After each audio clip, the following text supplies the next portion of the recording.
Welcome,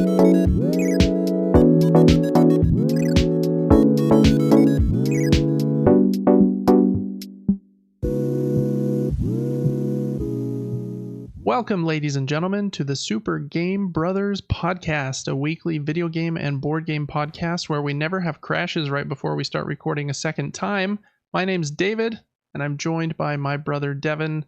We talk about games every single week. Devin, how are you doing? Crashless. I'm doing well. Yes. Just been very busy with things, watching the Olympics. Yeah, all the fun things. Great. Yeah, it's kind of been Crash City though here. Your PC hates us. Our video conferencing tool that we've used for 17 weeks now, just for some reason hates us today too. I don't know what, the technology doesn't like us, but we're going to persevere. We might have to smash it and get new technology soon. I don't know. Yeah, we'll record that. Oh yeah, there you go. Everything's content. We'll ask somebody on the street, like, do you want this $100 bill or what's in this mystery box? And then they'll choose the mystery box and we'll just smash our PC in the box in front of them. I mean, it's not a bad idea. Yeah, I'd probably get more views than the rest of my stuff, so it's dumb. Content creation is such a dumb thing. Because the things that, like, I was listening to this other podcast that I really enjoy this week, and they were talking about Mr. Beast. And it was the first time he had ever seen a Mr. Beast video. And he was like, obviously I can tell, like, super high quality, like philanthropy that he does, like all the challenges and stuff. He gives all his money back. He's reinvesting everything. Seems like a really cool guy. But I don't know how anyone can stand to watch his stuff because it's all just like sensationalist to like the maximum. Like nothing lingers. They do jump cuts like every 3 seconds. Like there's just like there's no like, I don't know, like I like Mr. Beast's videos, so I have a slightly different opinion, but I get the idea of like there's no chill or calm or room to breathe. The video has to be like 10 to 15 minutes long because that's the videos that perform the best on YouTube. So they like fit in like all these weird restrictions and these limits. It makes me my sons are really into Minecraft right now, and they've been watching this dude play Minecraft. His name is Preston. Preston Plays. And he's the same way. Like everything is like, no, let's go, no way. And I don't know. I just feel like you have to be like that. Go, go, go all the time. No breaks. I can't ever say something wrong. Everything's edited. And it's made me like rethink all the videos that I've been making, because I'll make like a 2-hour video. We recorded a video last night that was 2.5 hours long. But this guy's like, he's playing Minecraft and there's literally like a cut like every 3 seconds. Like he doesn't even show himself walking to the house, because then there would be 3 seconds of dead air where he's walking. It's just, he like says, I'm going to go do this right now because that would be really cool. Cut to the house. Now I'm here. I'm doing this cool thing really cool. Cut to the forest. Now I'm here and I'm doing this thing really cool. And so it's just like kind of stimulation overload.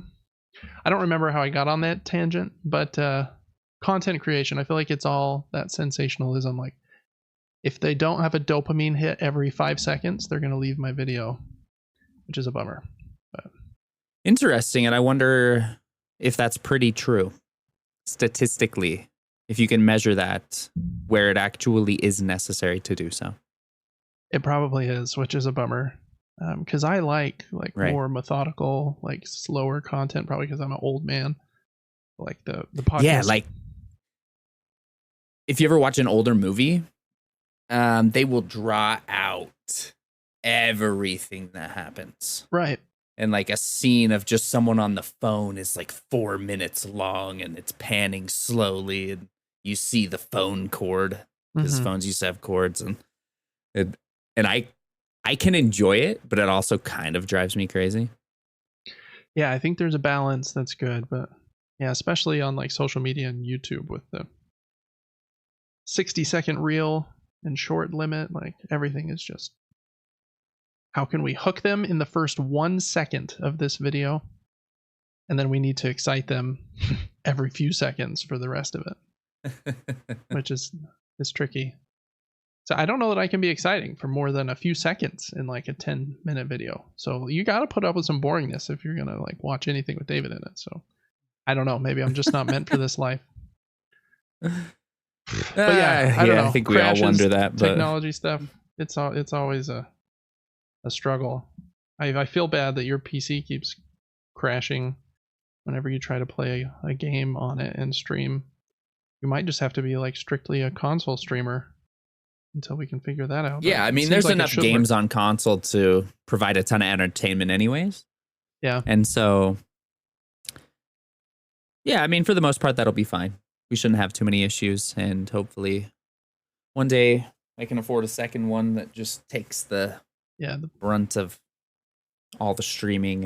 And yeah, it's just dumb. That'd be kind of nice. Like with all the games that Epic gives away every week, and like you own a lot of stuff on Steam, and so all your games are just like starting to get more split up in all these different places.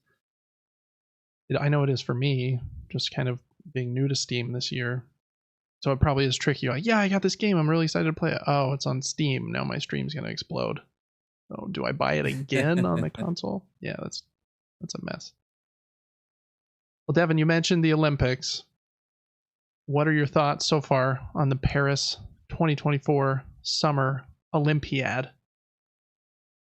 I have a lot of thoughts. In a broad thought process, I think the Olympics bring people together, and it's a wonderful thing. It's so interesting to watch and impressive. These people have devoted a ton of their lives to a specific practice that they have mastered and are able to show the world how something can be done pretty much to the best of its ability. And that's interesting to see. It's like I was watching the gymnastics girls, they were fantastic. And the gymnastics guys are so built. Their bodies are unbelievable. And I'm like, how do you even make yourself look like that? Like, I got into fitness for a while and I didn't look like that. Yeah. Like, and I got pretty fit. Dedication on a crazy level. Yeah. It's like eat, sleep, and breathe fitness. And I bet every day is like a perfect routine of nutrition and practice and being exactly where I'm supposed to be and mastering whatever it is that they're doing. So it's been amazing to me. What do you think? I agree. I think it's way awesome. Super impressive. Like you said, kind of brings the whole world together for a minute. It's funny because there's kind of like a contrast of two opinions in my mind. Like, I do think it brings the world together, but then at the same time, like, I saw one of the men gymnast that you mentioned in an interview. He said, yeah, we're part of the best country in the world, so we need to make sure that we win all the medals. And I'm like, yeah, I kind of feel that as an American too. I'm like, yeah, we win everything. But we don't win like soccer and like ping pong and diving. You know, there's some that we aren't the best at, so that's good. But it is kind of funny that the patriotism kind of comes out, and you're like, yeah, we got to win everything. You got silver, you suck. But that's so funny. Yeah. I never think of it that way. I'm like, this is just, if you can be like a super good sport and just respect that there's a couple other people who are also super advanced in your thing. Yeah. Then winning shouldn't even be a thing. The fact that you're in the Olympics is unbelievable. What an accomplishment to even be there and compete. Like, everyone there should just be like, holy cow, you beat me by a quarter of a second today. We killed it. We gave him a show. Yeah. And let's hug it out. But some people are super, super competitive, and it's all about winning. And I get it. I do. It's fun to win. Yeah. But no, it is. I get it too. But yeah, no, it is cool. The opening ceremonies are always exciting to see. That big torch that like floats in the air that they set up is really cool. What do they call it? It's not a torch that they lit. The torch lights the cauldron, I think is what it was called. And then it's floating in the air under that big hot air balloon. I don't know. It is a cool vibe for just like 2 weeks. You're just like, yeah, I'm going to pop some popcorn, watch the TV, watch America win or almost win and almost everything. And it is really impressive. Like you said, these people are crazy at how good they are at their sport. That video of the gymnast guy who he basically is on the team just to do the one rotation, the pommel horse. And he's just kind of like a dorky looking dude with glasses. And I think he's cross-eyed is what one thing I read said. But he just like crushed it and they won gold because of like his contribution there and on the team event. That's at least. Amazing. And so, yeah, he's probably like dedicated like so much of his life just to that one event on that pommel horse thing, which is so crazy. But, and then the swimmers. I kind of wish sleeping was in the Olympics because I'd win. Yeah, you'd be good at that. I would win. I might not. Okay, I might not win, but I would be up there. Yeah. Oh, I could see that. I think I would do pretty well at that one too. I'm not sure. I think the Olympics are cool all around. The swimming's really cool. Just how fast they're moving in the water always like impresses me. They show the number on screen now. It's like 1.65 meters per second is like how fast the leading swimmer is going, and that's like 5.5 feet per second. They're just flying through the water like an actual shark. They're crazy. And I watched one race where I think I already told you this, but like the first place through I think 7th place were all within like 15 thousandths of a second, and the first place guy was like 4 1,000ths of a second before second place, and the second and third place guy actually tied because like the margins are just so slim. It also makes me like just really know that I am past probably like my prime and now about to die. Because like every athlete 100% is like 17 or 21, and the 24-year-olds, all the announcers are like, yeah, this is the last time he'll ever be able to do this and he's on his way out. I'm just like, okay. Well, put me in the ground then. Oh yeah, I walked into the weight room today, did about 4 lunges, and I was like, interesting. Walked right back out. I can't do this anymore. That's funny. Yeah, the Olympics are cool. Do you like the summer Olympics that are going on right now, or the winter Olympics better? I would need to see a list of the events to know. Yeah. Because I don't really know the difference. Yeah, it is hard. I think I kind of like the winter ones better. I mean, we live in like a very kind of winter focused state. I think the Olympics are going to be here in 10 years in 2034 in Salt Lake City.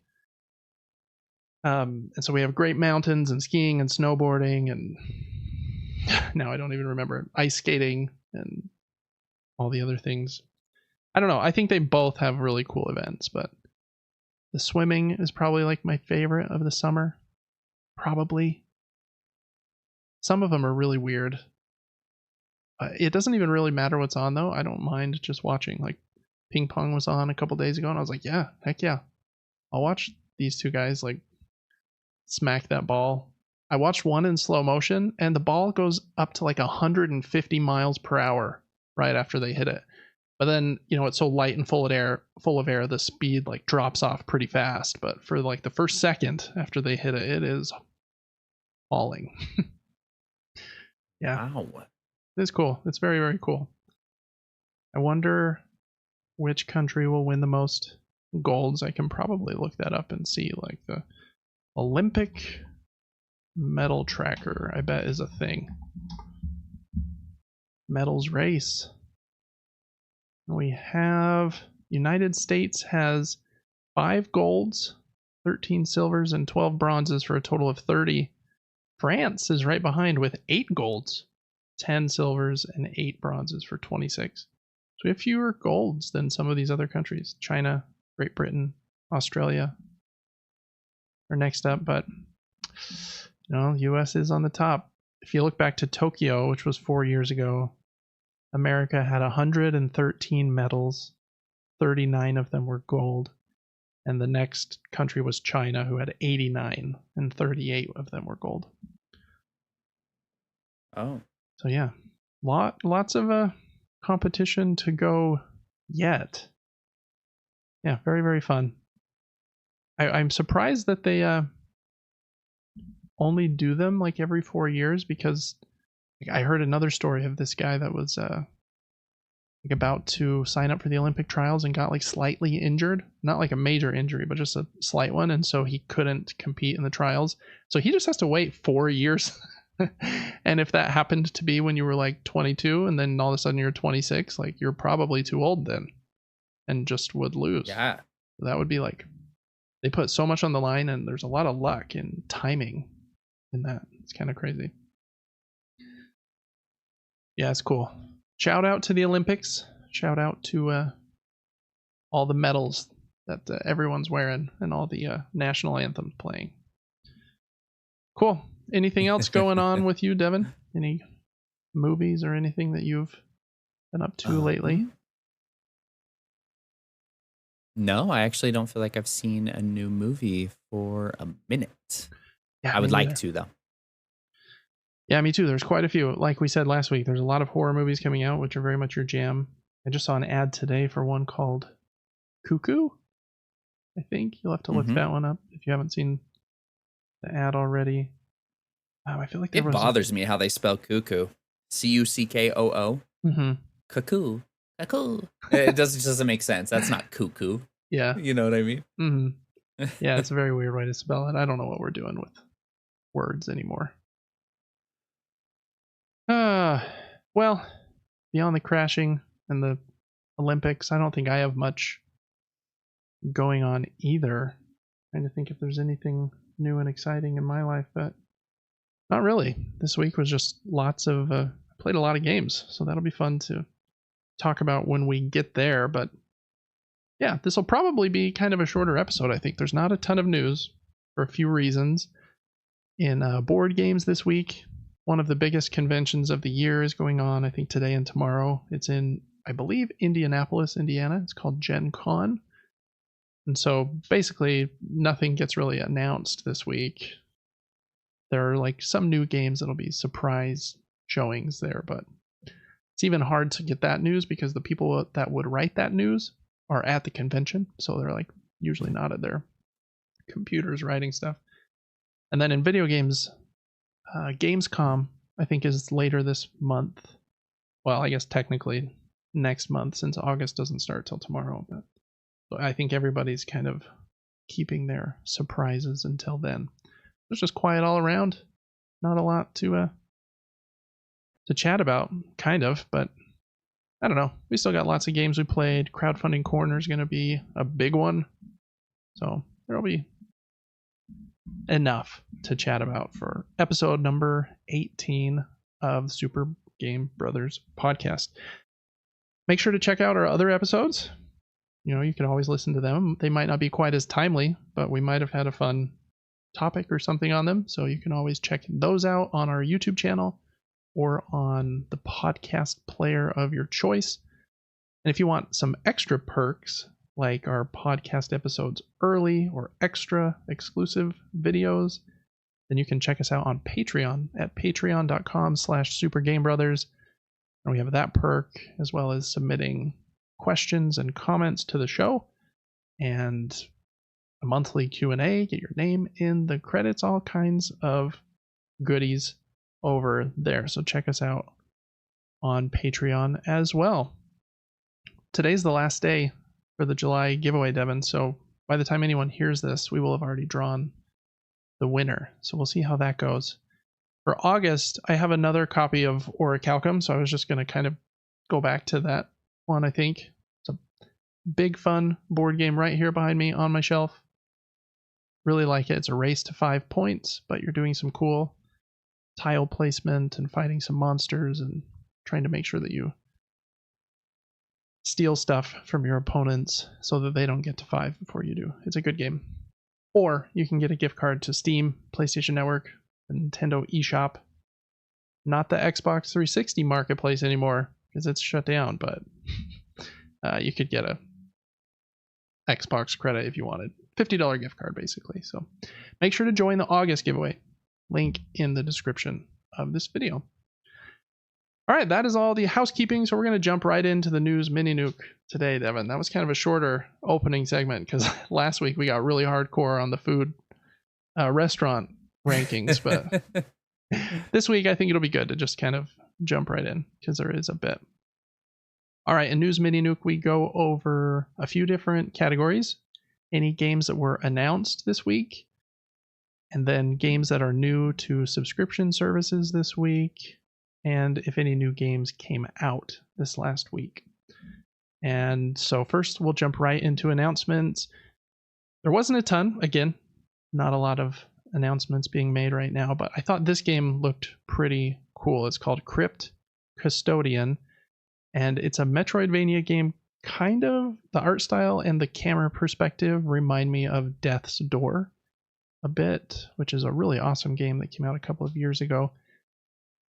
And the guy that made this game made it all by himself, from what I read, and he's made a few other games. One of them was called Islets, and it was another Metroidvania game, a little bit of a simpler one that was free on the Epic Game Store probably 5 or 6 weeks ago. So you might have that one already for free. This cool game comes out on August 27th on Steam and the Switch, I believe. I think it looks pretty cool. It's a David game through and through, so I might check it out. I'll probably wait for a sale so I don't spend too much money, but so I'm part of the problem, which we'll talk about later in the episode. But I think the game looks cool. Art style is really cool as well. All right, that one was pretty quick. Next up is some kind of hardware announcements, and very like, I don't mean like new consoles or anything. Hardware as in controllers and stuff. PlayStation has a sale going on right now, so you can get a PlayStation 5 for I think $50 off. So you can get the slim digital only version for $399, or the one with the disc drive for $449, and they have the PlayStation VR 2 for $200 off, which is a pretty big discount on a new one. On Prime Day, I saw one for like $289, but it was refurbished, so it was slightly used. This is a brand new one for $349. Still kind of expensive, but for a VR unit, if you have a PlayStation 5, that's the best price that there has been on a new one. So pretty cool that they've got this promotion going on. We've talked about this before, but the PSVR 2 hasn't sold exceptionally well, so I don't know how many more games Sony will make for it, but there are a lot of developers making games for it, especially games coming over from the Quest. And later this month, the adapter for PC is coming out, so you can play your Steam VR games with this headset if you get that adapter. And it's a very kind of a high-end VR headset, where it does have to have a cord because of that, because it relies on the processing power of the PlayStation 5 and your PC, whereas like the Oculus, what's it called now? The Meta Quest doesn't have a cord, but it's less powerful because of that. It doesn't have a big processing unit like the PlayStation 5 or a PC inside of it, because it can't, for space reasons and for battery reasons. But so that's kind of the difference there. The Meta Quest is very popular right now, though, just because of the convenience and cordless nature of it. But I do want one of these, and these sales keep tempting me. I just need to find $375 on the street that would pay for it and tax. But right, yeah. Until then, I probably can't get one for a few months. We'll see. I like the controller style. It's very interesting. It probably feels kind of cool to hold. Yeah, they're pretty advanced. It has the same kind of haptic vibration technology that the DualSense has, and the same resisting, what do they call them? The triggers that have like the resistance. I don't remember what they call them. And since it goes all the way around your hand kind of goes inside of it, it can track it no matter which way you have turned your hand. And I think it has like finger sensors on the bottom, so it can tell if you've lifted a finger or two from the device. Wow. So there's quite a bit in there, and like the headset itself is like, I think 4K on each eye and HDR, and like super high frame rate. It has foveated rendering and eye tracking and all sorts of like fancy words that I don't know what all of them mean, but pretty fancy headset. So anyways, if you've been looking for PlayStation 5 or the PSVR 2, they are currently on sale, but might want to hurry on those. I imagine that those sale price ones will go pretty quick. They've been on sale for a few days, so they should be still around after you're hearing this, I imagine. Next up, Sony has a couple new PlayStation DualSense controllers, and I think they look pretty cool. I don't usually buy controllers at full price because they're so expensive, and so these special edition ones are even more expensive. This first one is based on the new game that isn't out yet, Concord, which comes out, I think, on August 23rd, the same day as this controller. Really cool, kind of blue and red and green, kind of sci-fi looking vibes on the controller. But other than that, it's just a pretty standard black controller. But I do like the color combo there. What do you think about that one, Devin? I think it's pretty cool, honestly. Yeah. I don't know how to describe the colors. Yeah, it's kind of a turquoise and a like an orangey red. It's a very, going very off into deep the horizon. reds, earthy, rocky reds, and I cannot believe that is $85. Yeah, yep, it's $15 more than a standard DualSense at full price. And if you're buying a DualSense, you're usually not buying it at full price. You know, you're waiting, getting it $10, $15 off because it's on a slight sale on Amazon or something. So definitely paying a premium for the fancy colors. And then the other one I think is cooler, even though it's a little more so do I. Gaudy. But It's this one amazing. is based on Astrobot, the game that comes out in September, which is like a day one buy for me. I'm so into that game. This one costs $79.99, and it comes out, like I said, on September 6th. You can pre-order this one starting August 9th. On the PlayStation blog, they said it's going to be available in limited quantities.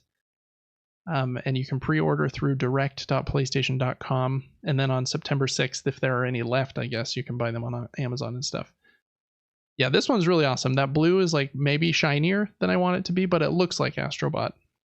And so I really like it. And it has like little veins or like little etchings inside of the finger grips and under the thumbsticks that aren't typically there.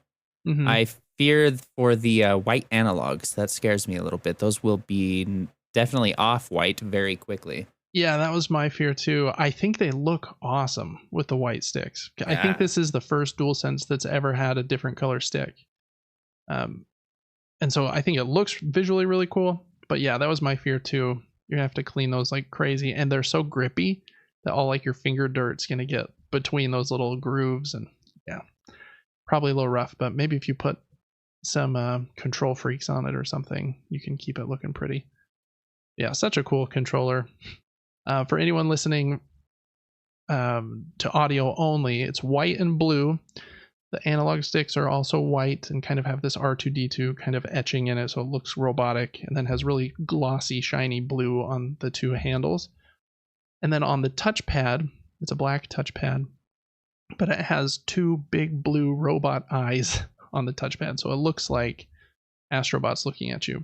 In that new Astrobot game, one of like your kind of the primary things they've shown so far is the DualSense like spaceship, where the DualSense turns into like a little spaceship that Astrobot rides on. And I think they tried to make this look as close to that while also adding the eyeballs as possible. So yeah, I really like that one. It's $5 cheaper than the Concord one too. But I imagine specifically since this one said limited quantities, unless you pre-order it at that $80 price point, I don't think you're probably going to find it. Maybe I'll be wrong. I'd love to find one on sale on Amazon in October or something, but not going to hold my breath. How many DualSenses do you have, Devin, and what colors do you have? I have one since 2020. It has lasted this entire time, and it is white and black. You only have a single one? Wow. I have a single controller, yes. Man, you must be... I feel like I don't play with like super strong grip or anything. And so maybe I'll blame it on my kids here in the podcast, but maybe it's my fault. But I have had, let's see, I have 4 DualSenses, 3 white ones and 1 black one. and 3 of the 4 have had stick drift, and so I'm like constantly replacing like the pieces underneath the analog stick to try and fix that, and it's driving me nuts. Next generation, all of the manufacturers need to put Hall sensor, what are they called? Hall effect sensor analog sticks in their controllers. So it relies on magnets to detect where you're pressing, as opposed to like an actual piece that's moving around, because those pieces that are moving around kind of get stuck, and that's what causes drift and stuff. So yeah, I have a ton of them, and then I have this Victrix Pro BFG controller that's a really awesome controller. I spoilers for my review that will come out on the channel eventually.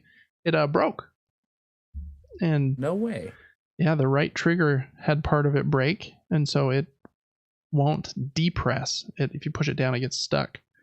So I messaged them, and they're going to send me a new one. I just have to send them this one first. So that's kind of the update there. The controller's really great. I do wish it was slightly bigger, though. It's a bit smaller than the DualSense, and I have big hands. So this one is just slightly small. I can kind of get used to it. I think you would really like it, to be honest. It's a good one. So yeah, I don't know. I have too many controllers. And don't even get me started on the Joy-Cons, because those things are trash. At least the analog sticks are so garbage. Or maybe I just I play video games with my feet, and I'm just stomping on those things, just getting drift in a day. I don't know.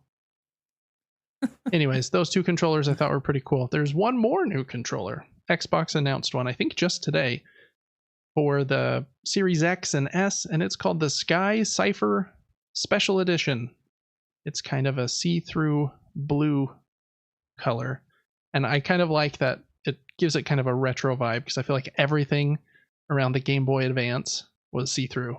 Like the Game Boy Advance had all those see-through variants. I had the Glacier purpley one, and then Xbox had like greenish black controllers that were see-through as well, and I feel like that was a big deal for a while. Whoa, you can see inside and watch the rumble motors rumble.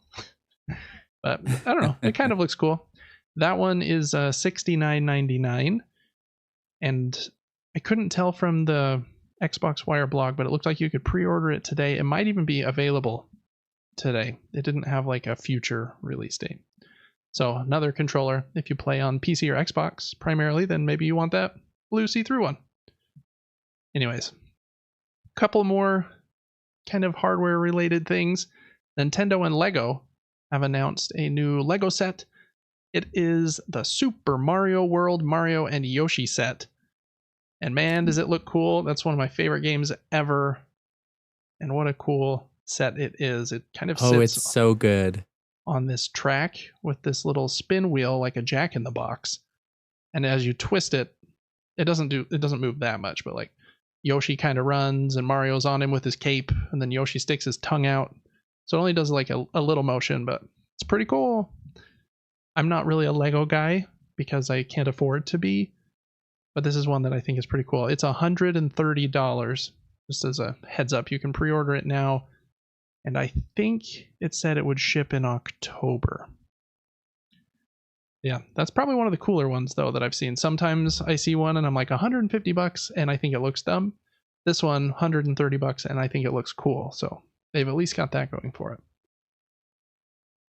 And it looks pretty big actually compared to that lady in the video. It's like pretty hefty. Like it's not small. Yeah, it might be like it's got to be like a foot tall.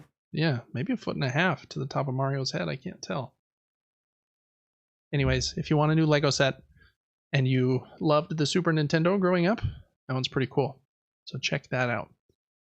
Okay, just a few board game bits of news that happened either right before, excuse me, right before everyone left to Gen Con or at the conference. At the conference for this first one, this company called Ghost Galaxy Games revealed that they are going to be crowdfunding and publishing a new edition of Lord of the Rings: The Confrontation. This game has had 2 versions prior to this one, and this is a really big deal because I think the last one was like 14 years ago. And because of that, it's a pretty well-loved game, but it's almost impossible to find for a price under $200 because it's out of print and people selling it know that, right? And so, kind of is what it is. So it'll be nice to have a new edition out so that there's just more of them in circulation. How the game works, I watched a video just because I wasn't sure. It's kind of like Stratego, where you have your units standing on your side of the board, and the front is like blank, so your opponent can't see what the unit is, but the back has a character. So you either play as like the good guys or the bad guys. So it might be Frodo on one of them, or Aragorn, or Legolas, or Gimli. And then for the Shadow Sauron side, you might have the Ring Wraiths or some orcs or whatever.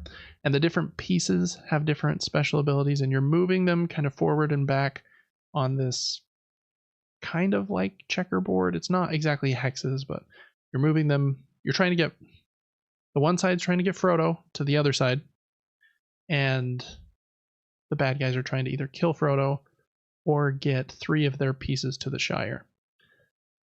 And each piece kind of has some special abilities, but it's all kind of about that keeping hidden who you're moving. And then there is some card play when you fight. But anyways, I don't know that I would love that gameplay hook, to be honest, of like, I can see what my troops are, but you don't know what they are. But at some points when like 2 get in the same spot, then they have a combat, and so they are revealed. I don't know, maybe I would love it though. I'm not sure. It's a very well loved game, designed by, who do you think, Devin? Yoshimitsu. Yeah, Yoshimitsu of Tekken fame designed this game. No, the good doctor Reiner Knizia designed this game, 15 years ago. It's going to take 150 podcasts for me to remember that name. That's okay. He'll probably be mentioned that many times in the next 150 episodes. Perfect. So yeah, I don't know. I'll be checking that one out. It does have the Game Found page up now in like a preview mode. So check that out. Lord of the Rings, The Confrontation. If you like Lord of the Rings, if you like 2-player board games, or just kind of want to see this new edition of an older classic, I'm excited about that one. All right. Other than that, there are 3 other games that were announced earlier in the week. The first one is called So You've Been Cursed. And Devin, just as like a heads up, I thought I might have you read one of the synopses, so maybe I'll have you read the Everdell one afterwards, just so you're aware. So this first one is called So You've Been Cursed. This is a game for, really weird, for 0, 1, or 2 players. Made by Scott Alms, and it's kind of a sequel to an earlier game called So You've Been Eaten. And in that game, you played as like this dude who'd been eaten by a giant sandworm, and one player plays as the dude trying to escape, and the other guy plays as the sandworm trying to not let you escape. And this one is similar. You're a wizard who has been cursed. One player plays as the wizard. Other player plays as kind of the Mr. Hyde version of the cursed wizard at night, in this big monster version. Really cool artwork, at least on the cover. There's not much else shown, but I'm going to read the synopsis here. It says, quote, "So there is a monster running around town at night, terrorizing the villagers, and what's worse, eating them.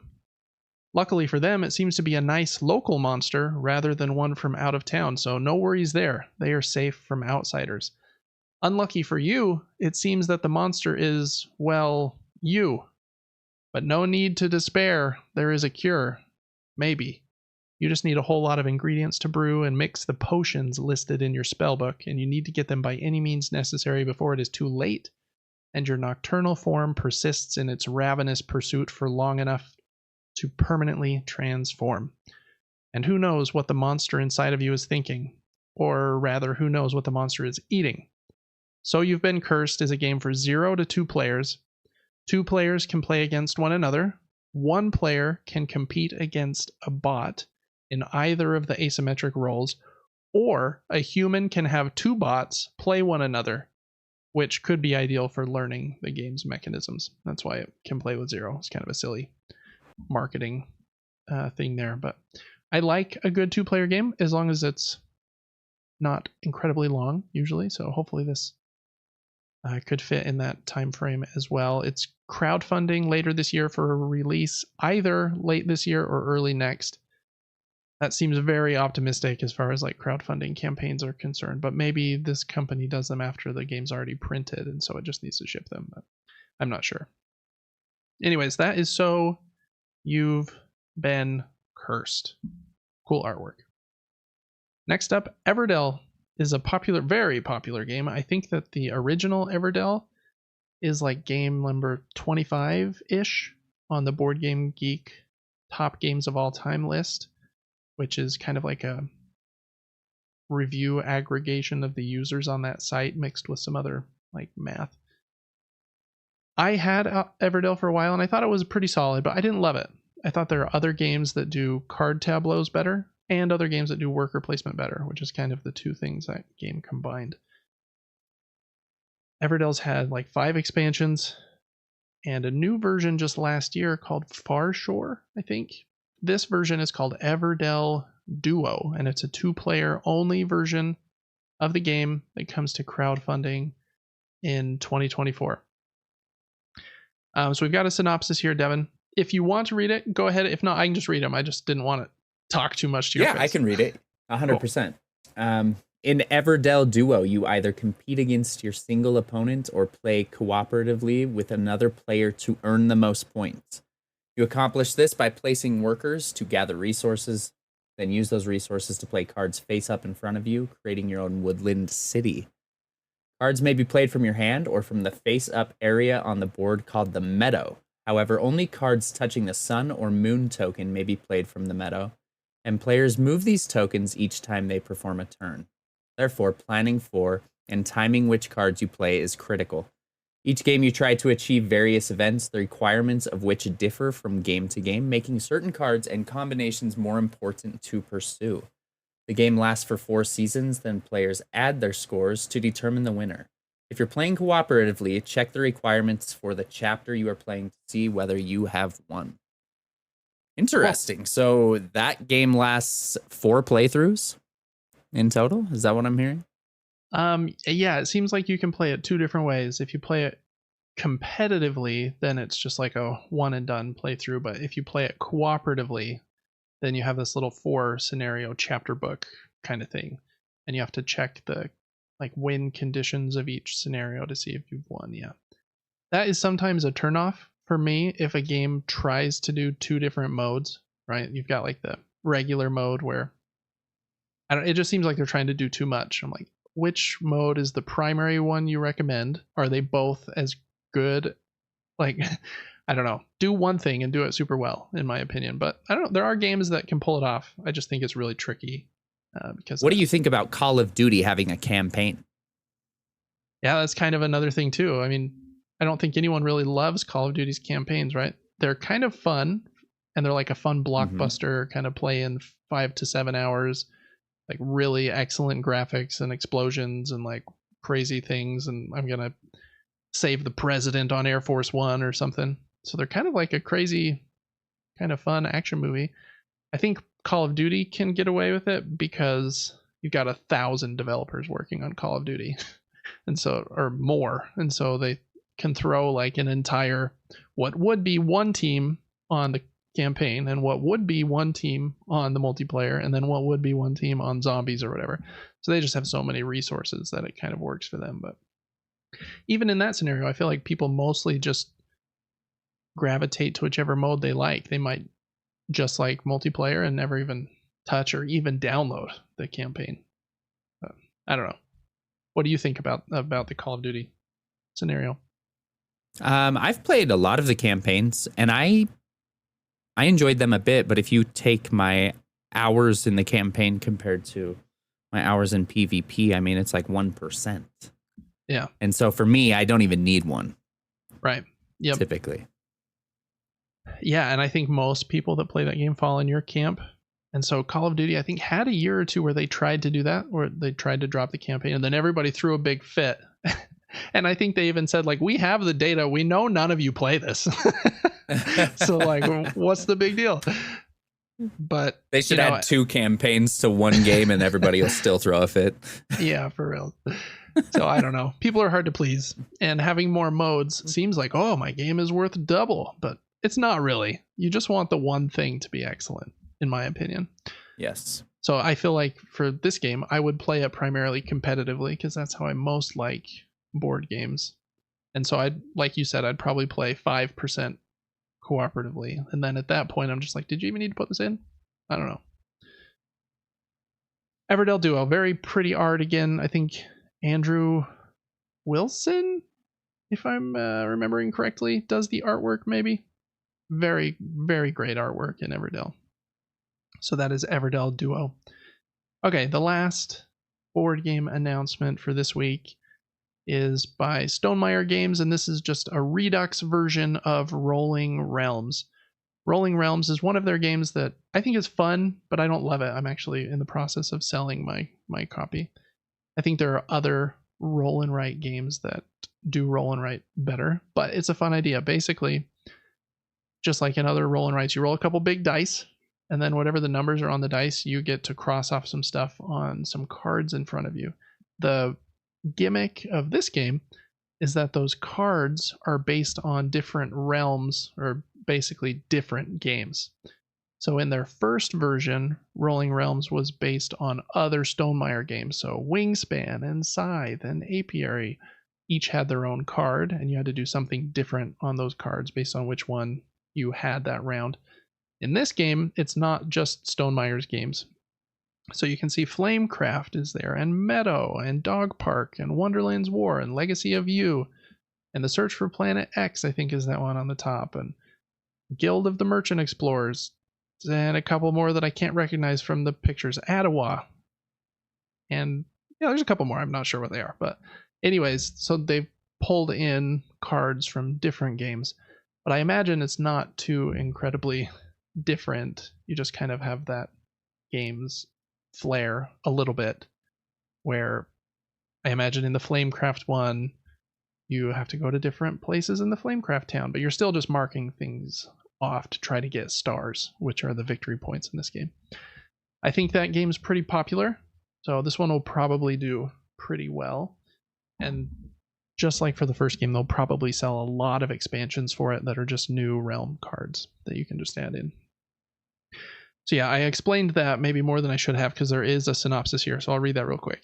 To play this roll and write game, take any 3 realms and give an erasable board from each realm to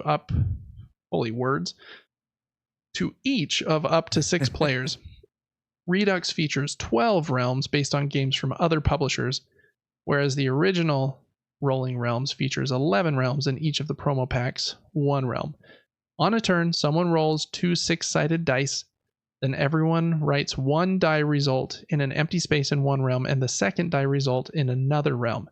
Each realm has a puzzle of sorts related to the game being featured, and as you entered numbers, you earn resources that you can spend for special abilities and stars. Whoever scores the most stars wins. It's a very simple roll and write game. I think it's fun, and I got it for like $15 brand new, so you can get it for a pretty low price as well. Anyways, those are the 3 board game announcements from this last week. All right, for games new to subscription services, just a few.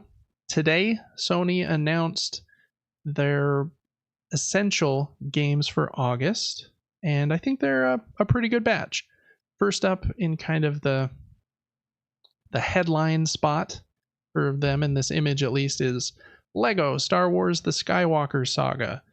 And I believe this is a remake/remaster of all 9 Lego Star Wars games, kind of in one bundle package. Because those started coming out like 20 years ago. And then just over time, they've made their way through all 9 games, I believe. And so I think this version came out last year, and it's all 9 games kind of remastered. It might even have extra stuff in this expansion. So that's really cool. It's on PlayStation 4 and PlayStation 5. If you like Lego games or have kids, that's a lot of content. And these are pretty fun, kind of beat 'em up, simple button masher games to play with kids. You're running around There's some funny Star Wars jokes that don't really make sense. R2D2 might eat a hamburger or something weird. And then you're building stuff with Lego bricks and collecting as many characters as you can, and you can usually swap characters on the fly and stuff. They're a pretty good time. I wouldn't say they're amazing by any right, but they're pretty fun. Next up is Five Nights at Freddy's Security Breach. I don't know a lot about this game, but it says here on the PlayStation blog it's the latest installment of the family-friendly horror game from Steel Wool Games. I've never played a Five Nights at Freddy's. I know the movie just came out last year too. Devin, have you played one of them or seen that movie? I have watched the movie maybe twice. I don't believe I've ever played a game. I believe the closest game that I've played compared to this would be Poppy Playtime. A similar aesthetic, at least. I'm sure the story's way different. This Poppy Playtime didn't seem to have much of a story. I was getting chased by a scary thing. Yeah. It seems I am like interested. Yeah, since it's free, maybe you'll check it out. Devin does like the horror games, so you can. I do. On Tuesday, you can download that one and try it. I think that their thing is like jump scares galore, right? I think that's kind of their shtick. Maybe not, but I think that's kind of the thing is the robots pop out in weird spots. But I've never played one. All right, and then last up, David's pick of the month is Ender Lilies Quietus of the Nights. This is a Metroidvania game with really pretty artwork. It has, in my opinion, a terrible name. Because, I don't know. Like, I think Ender Lilies is a good name. But if you add in the whole thing, it's just like... Because I think the main character's name is Lily, maybe. And this is a great Metroidvania game. We've well established that Hollow Knight is one of my favorite games. S-tier Metroidvania game. Ender Lilies is probably one of my other favorites. I would put it high A tier, maybe low S if we're like comparing. I think it's excellent. I think the weakest part is the map, just because it's not as pretty and hand-drawn as like Hollow Knight's is. It's more like Castlevania's Metroidvania maps were in the past, lots of rectangles hooked together. But everything else about it is like super solid. The gameplay is really fun. You control that little girl, Lily, and then you can equip up to 3 different of these night spirits that have different attacks and abilities. And you assign them to different buttons on your controller. And so when you push that button, that spirit pops out and does the attack. So you're moving the little girl, but the spirits pop out and attack, which is kind of interesting. Very fun, very difficult game. I think it's excellent. I have the platinum trophy for this game. It's so good. If you like Metroidvania games, this one's wonderful. I think the music is excellent too. Yeah, I have very little bad to say about this game. It's pretty big. There's lots of different boss fights, lots of areas, a few different endings. It's incredibly solid. So don't miss out on this one. When you look at that list, you're like, oh yeah, Five Nights at Freddy's and Lego Star Wars. And what's this Quietus of the Lily Ender Night? I said that. That's not what it's really called. I said that backwards on purpose. But that is, in my opinion, that will be the best game of those 3. If you like 2D games, which I know some people just don't because they're lunatics. But Devin, have you played Ender Lilies? I think you played at least part of it, right? I feel like I have played a little bit of it, yes. I was going to ask you if it was the game where you kind of control the character, but most of the motions are summons. Yep. So I've definitely at least seen a bit of it. I don't know that I've held a controller in my hand and controlled it. Oh man, you should play it then. It's so good. That game's great. So those are the 3 free games. Free isn't the right word. Games included with your PlayStation Plus Essential subscription. Make sure to add them to your library. You have until I think September 2nd to do so. And then as long as you have PlayStation Plus forever, these games will be in your library. So they're not like the extra and premium tier. They will not be rotated out. So make sure to add them to your library before the end of August. All right, other than that, there's only one other game. I think the Game Pass August games and the Prime August games and anything from Nintendo will probably be announced this coming week because they haven't had official announcements yet. But the Epic Game Store, like always, has a free game, and this week's is called Lumberjack, where you are a lumberjack who is also a bear. It says, grab your axe and save the environment by chopping and recycling every man-made thing in your path and solving puzzles with your charming animal friends. Looks very silly. It might be dumb. I don't know really much about it, but the artwork's kind of funny. And if you like smacking things with an axe, there's a bear wearing a hat, and there's a crocodile going down a slide right there. then maybe you'll like it. I like goofy games, so I'm definitely going to add it to my library on the Epic Store, and maybe I'll try it out. We'll see. But yeah, I don't know. It looks like a pretty simple kind of smash stuff and solve some light puzzles. As silly animals, there is a paragliding goat. So anyways, that's Lumberjack on the Epic Game Store. All right, and then there weren't really any new video game releases this week. We talked about Arranger, the tile-laying RPG game, last week because I was so excited about it. I am going to be getting that one and playing it. And then probably next week we'll talk about all the new board games coming out in August. It'll be good to get the Gen Con kind of stuff kind of back as well before we do that. So that is going to do it today for the News Mini Nuke. So now we will get on to what we have been playing. Devin, I know you've got a couple. I've got a few small ones. And then kind of one bigger one. So maybe I'll let you start like usual, and then I'll pick up the tail end. Perfect. I have been playing 2 games. As usual, I have not played any board games this week. I need to get better at that. But we actually played this together. This is not our playthrough, as that was so recent. We have not edited that video yet. But Correct. This is a glimpse of the game. Very Monster Hunter. It's a Monster Hunter reskin. I mean, it is 100%. Mm-hmm. Kind of. Although I haven't played Monster Hunter, I've just seen it. Yeah, Monster Hunter with better graphics and kind of these machines you can summon. Or I think the main difference is, right? Yes. I don't know if machine's the right word. They're made out of wood, but I guess you'd call it a machine.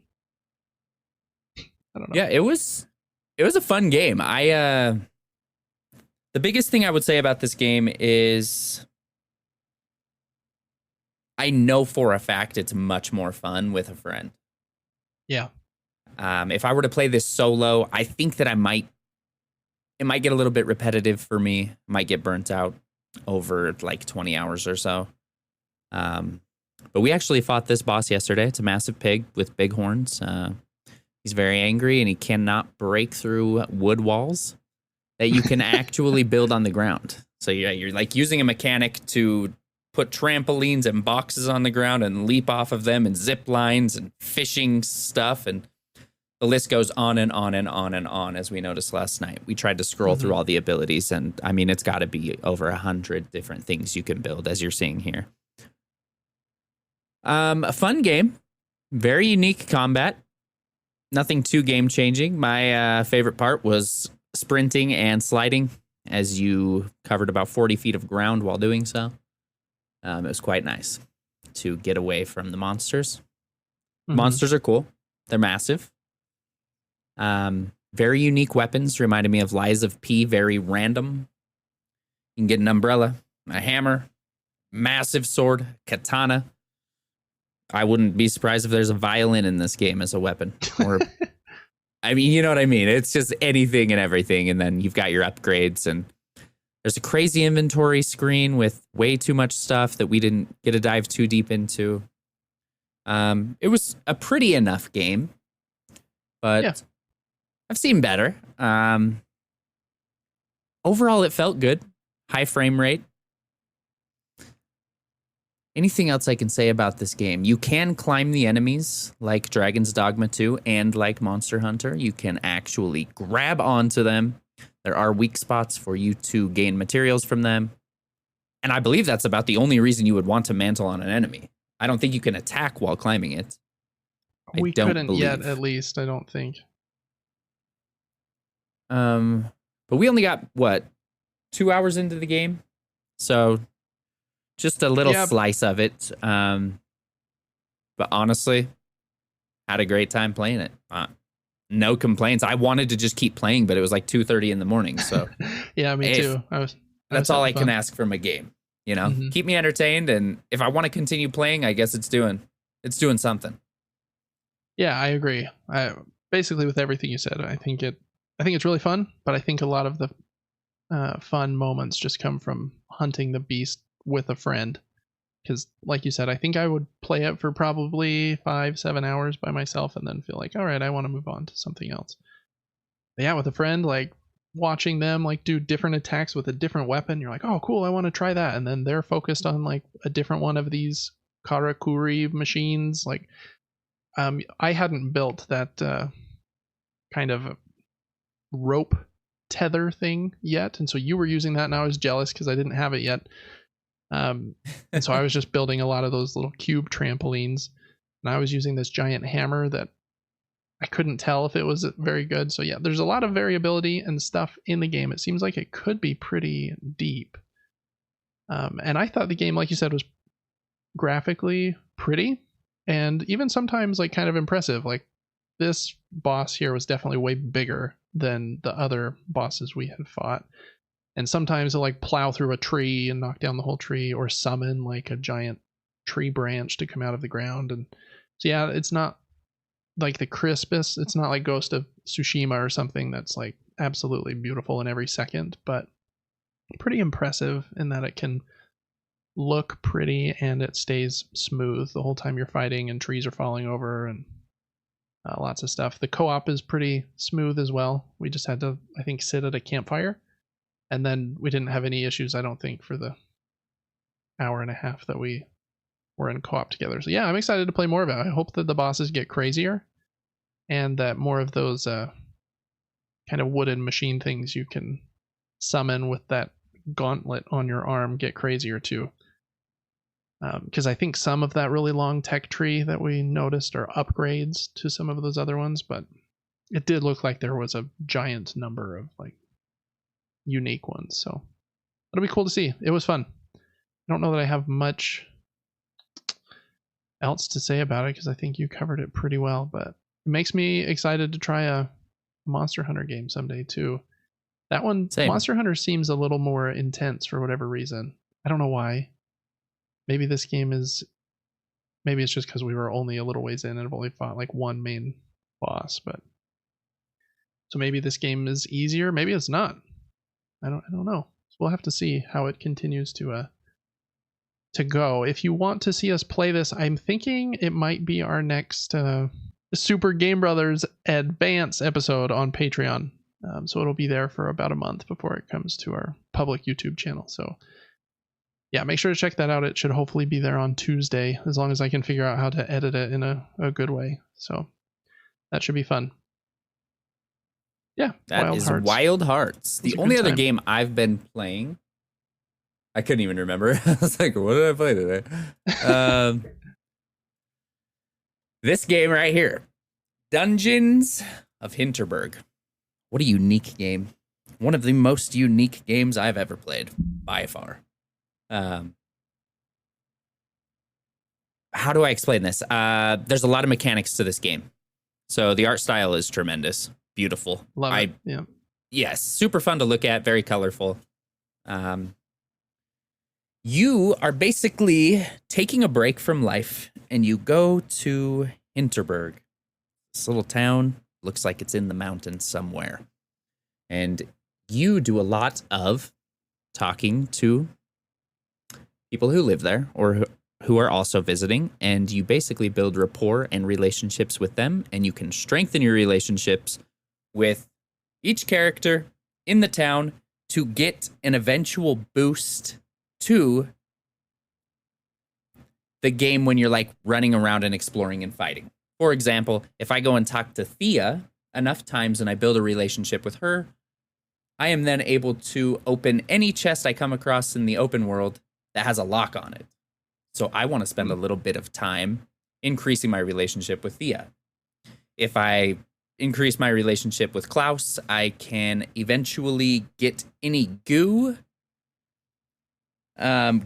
weapons cleared off so that I can use them. So there's a ton of different things. You've got about probably 20 different people in the town that have different abilities. They have a day and night system where they want you to get everything that you're supposed to get done in a day, and then you're going to rest. And so you have to be prepared for resting, because after you rest, you go out into the world to fight or look for dungeons. So you need to do enough in the town the day before. It almost seems like the game's going to be limited 2 days.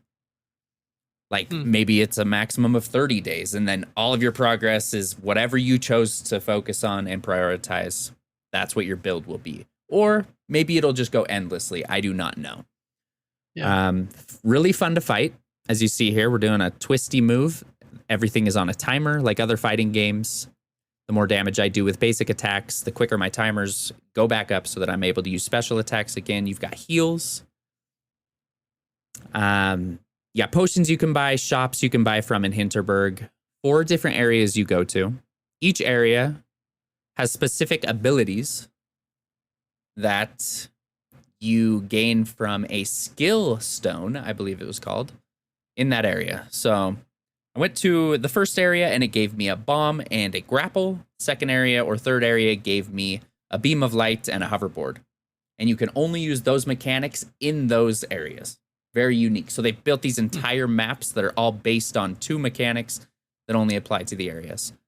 It's kind of cool. Very story driven, very, very in depth into her thoughts. The dialogue isn't always her talking to other people. The dialogue can also just be her thinking her own personal thoughts about the person she's talking to. She's noticing hesitation in other people talking to her, or just their personalities. I spent one evening just watching TV, which increased my, what was it? What was the word? I can't remember, but just like my fun meter, or it was a better word than fun. But you had 4 meters, and some of it was like familiarity, and then how well known you are for defeating dungeons, your renown, different things like that. And the more you level those up, the higher perks you get when attaining armor and weapons. For example, if I picked up the ice armor or something, random name, it might say, this armor will double in defense if your renown is at a level of 100. Currently, yours is only 40. So until then, maybe don't use this armor. So everything's just stacking.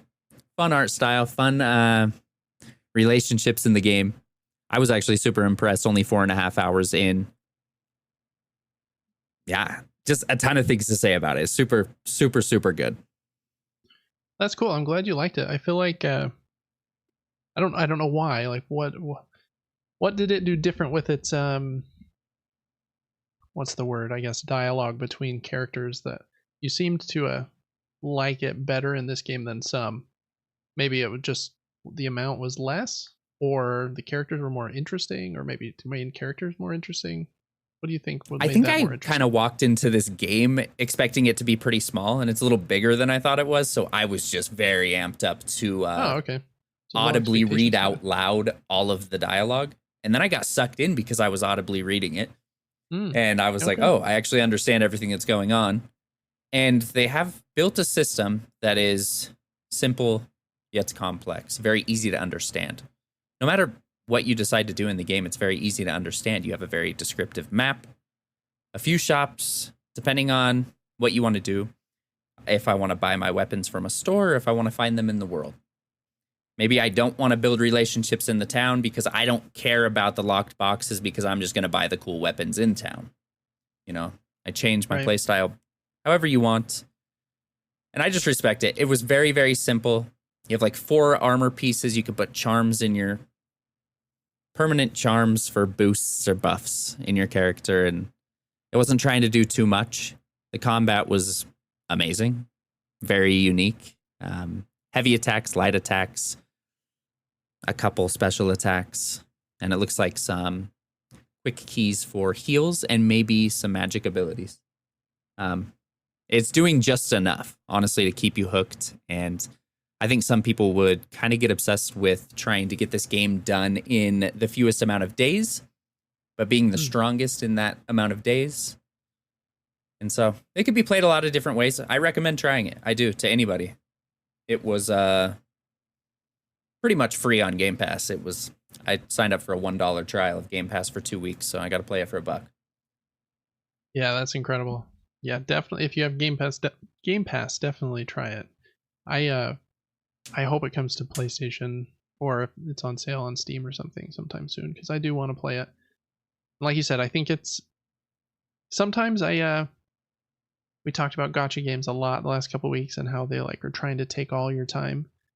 And I'm like, man, I really just put so much value in a game that takes just enough of my time that like I had fun with it, and it had like enough systems in it that like I was excited by them. Like, oh, that's cool. I can focus on lockpicking by getting to know this character or whatever. But it's not something that I'm gonna have to put 700 hours into to fully see.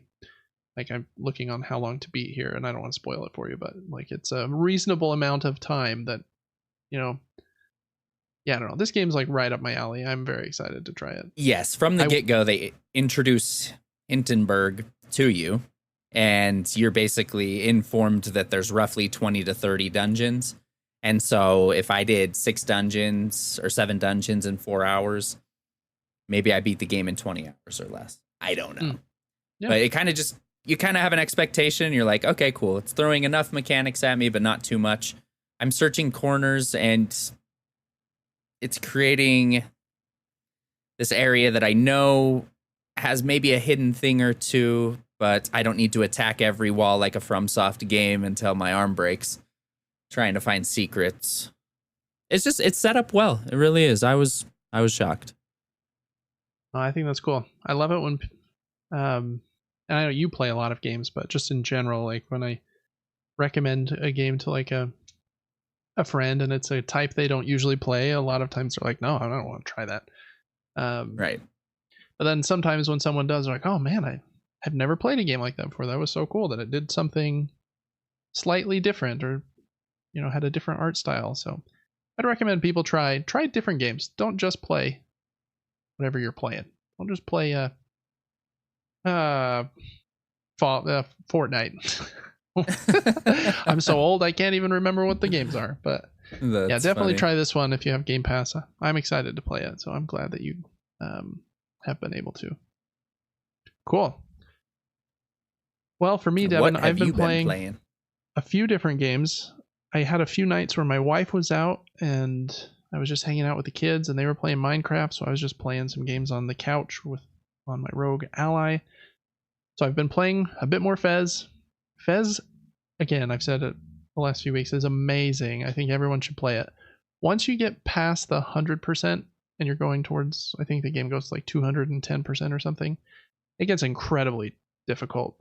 It opens up an entire new mechanic after you've beaten the main game that I won't spoil because it's like a really cool thing I wasn't expecting.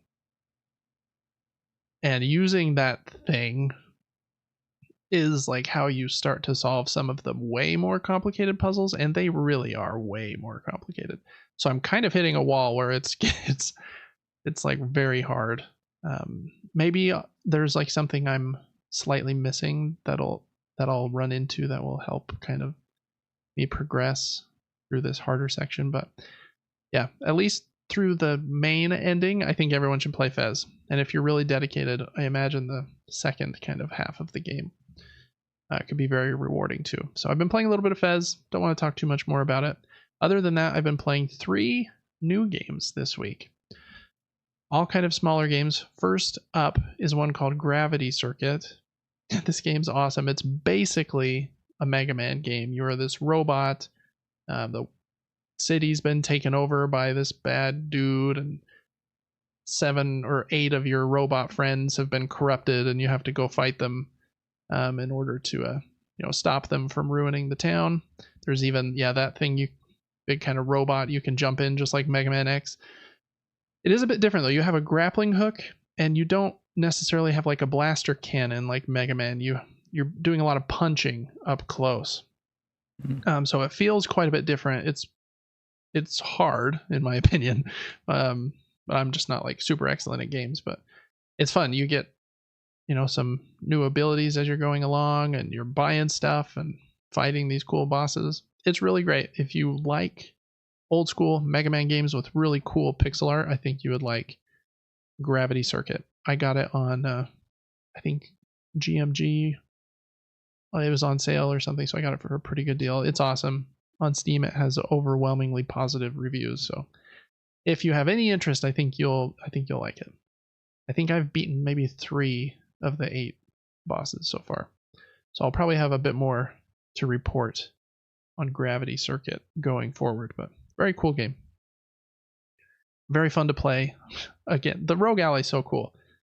I wish I had the Rogue Ally X, that new black one that just came out, because it's like the battery is a lot better and it's more powerful. But it's $800 and I got mine for $4 right when it was on like a pretty awesome sale. And it plays enough games. I don't know that I'd want to play like Elden Ring on this thing anyways. Like it plays like any game that isn't like a massive processing hog is fun to play on it. And so I think it fits a good kind of niche for me. Next one is a puzzle game from this company that I've been kind of obsessed with their puzzle games recently. They made what's it called? Golf Peaks, which is kind of this golfing puzzle game. This one is all about trains. It's called Railbound. Very cute kind of art. You have a certain number of train track pieces on each level, and using those pieces, you have to turn the tracks and kind of set up everything to get the train cars to the engine, but you also have to get them there in the right order. The number 1 car has to get there first, and the 2 has to get there second. And at first it's pretty easy, but then it starts to introduce like tunnels and switches and having to pick up passengers, and only a certain train car can pick up that passenger. So it starts to kind of ramp up for sure. So it's starting to get hard. It does have like a hint system. So if you get stuck, you can like press a hint and it will show you like 2 of the pieces to solve this puzzle go here. So you don't have to be like fully spoiled. It just shows you like, here's 2 pieces, which is nice. I've only had to use it once so far on this level. I was stuck on for like 30 minutes, but yeah, it's a very fun puzzle game. A lot of their games are like this, where they are level based. So there's, I don't know, probably 15 worlds, and each one has 12 levels. And then if you finish the main 12, you unlock like 5 like uber difficult levels in that world. So each world probably has like almost closer to 18 or 15 levels in it. So yeah, I don't know, it's really awesome. I got it for, again, it's not very much money. It was like 5, 10, I don't know, $8. I don't remember what I bought it for, but a very fun puzzle game if you want something that, if you have a Steam Deck, you can play it with touch controls. I've been just playing with the D-pad and the A and B button. It works really well on a controller, surprisingly. So Railbound's awesome if you like, puzzles. Because that's kind of a more traditional puzzle game even than Animal Well and Bob Is You and some of the others I've been talking about recently. But very cute art. That team that makes those games, I think they're really great. And then last up is a new Metroidvania game that I had been very excited to play. I've played probably 5 hours of this game, and I have probably 2.5 of those hours up on YouTube right now, and my 3rd segment should go up maybe, I think tomorrow actually. It is Bo Path of the Teal Lotus. So this is a hand-drawn Metroidvania game. It's a very pretty art, kind of set in this Japanese world where you play as this, I think it's like a fox mixed with like a flower. You like are bloomed from the tear of the moon or something, kind of a weird Japanese story, but it is really fun. I'm not sure like how excellent it will continue to be, but through the first 5 hours, I've really, really liked it. Yeah. The main differences that it has from something like Hollow Knight is obviously like visually it looks quite a bit different just because of kind of the Japanese influence on the art style. But the main difference is in this game, whenever you hit something, your character glows teal. I think that's why they have teal in the title, or blue. It gets this blue glow around it, and you get your jump back. So you can jump, hit something in the air, you get your jump back and jump again. So this game wants you to stay airborne like as much as possible when you're fighting, which is a really cool like change, because a lot of these games, even like Hollow Knight, like you can kind of pogo on some characters, but a lot of the time you're on the ground, right? Yeah, this one wants you to stay in the air. Later in the game you also get this tea kettle, and it will start to boil for every hit you get while you're in the air until you hit the ground. And then the more boiled it is, the stronger these kind of charm moves that you can get with triangle are. So you're incentivized to stay in the air because you get your jump back, and your attacks get more powerful if you stay in the air. I think that's the biggest difference. Other than that, it's Metroidvania fare. You're getting some new abilities that let you get to new areas, and you're talking to people. There's a really cool town in this game. I just barely got to the town, and there's a lot of different NPCs in the town and stuff. The game's really, really awesome. I really like it. I think it's a little harder, in my opinion, and it might than the opening hours of Hollow Knight, just because I was trying to play it like Hollow Knight, and you really you got to forget like some of that and try to stay in the air more, and that's a hard thing to like relearn a little bit, because that is like the main gimmick of the game, and I think it's a good one. So anyways, the artwork's awesome. I've fought the first 3 bosses so far, I think, and they were very cool, fun fights. The first one I died on probably 15 times, they're tough as well. I don't think this game's supposed to be as hard as Hollow Knight is. So I imagine once you kind of get more used to the airborne combat, you'll start to kind of walk through it. But anyways, Bow Path of the Teal Lotus is super great, and just can't recommend it enough if you like 2D Metroidvania games. This one has got me really excited for another one that's a bit more expensive, so I haven't tried it yet. It's called 9 Souls. It came out, I think, in like March, and it is another Metroidvania game, but it's supposed to be like brutally hard. Also very, very pretty art. So I'm just hopping back and forth between puzzle games and Metroidvania games, but for $20, I really don't think you can go wrong with this game. And it's on PlayStation, I think it's on Switch, and it's on PC, and I got it on, I think, GMG or Fanatical for $16 because they had a discount on it. So you can get a Steam key for even less than the $20, and it's brand new. So it's really, really awesome. If you want to check it out, you can check out my gameplay videos on our Super Game Brothers YouTube channel and see if it's a game for you. If you're as old as me, or you like 2D games, I imagine you'll enjoy it. So that is a recommendation from David. So yeah, that is all the games I've been playing this week. Like I said, lots of smaller ones, but Bow Path of the Teal Lotus is awesome, and that play we did of Wild Hearts was very fun. Very, very fun. I'm excited to play some more of it, actually. And we'll see if it... I think I'm going to ditch the hammer because it's maybe a little too slow for me. But luckily, I don't think the new weapons are very expensive. All right, so that's going to do it for video games we played this last week. For board games, I played one at my game night last Thursday. This is a game by Martin Wallace that was kind of re-implemented a few years ago. It's called Tinner's Trail from Alley Cat Games. I've got it here. I'll pull it up, even though Devin's got it on the screen as well. This is kind of an auction game, and this is where my auto exposure is going to hate me having the game up. So maybe I won't pull it up. I'll just let Devin flip through the pictures. It's an auction game. You're trying to get the most money, and it's not even money, actually. You have to convert at the end of the 4 rounds of the game. You can convert your money into what they call investment points, I think. So you have to get money throughout the game, and you track that on the score track as well, but it will fluctuate up and down during the round. Then at the end of the round, you can convert as much money as you have and just pump them into points. But you want to make sure not to pump too many so that you have some money left over for the next round. How this game works: in Cornwall, this country, it's like a big long peninsula. There's a lot of different segments, and on each one is a mine.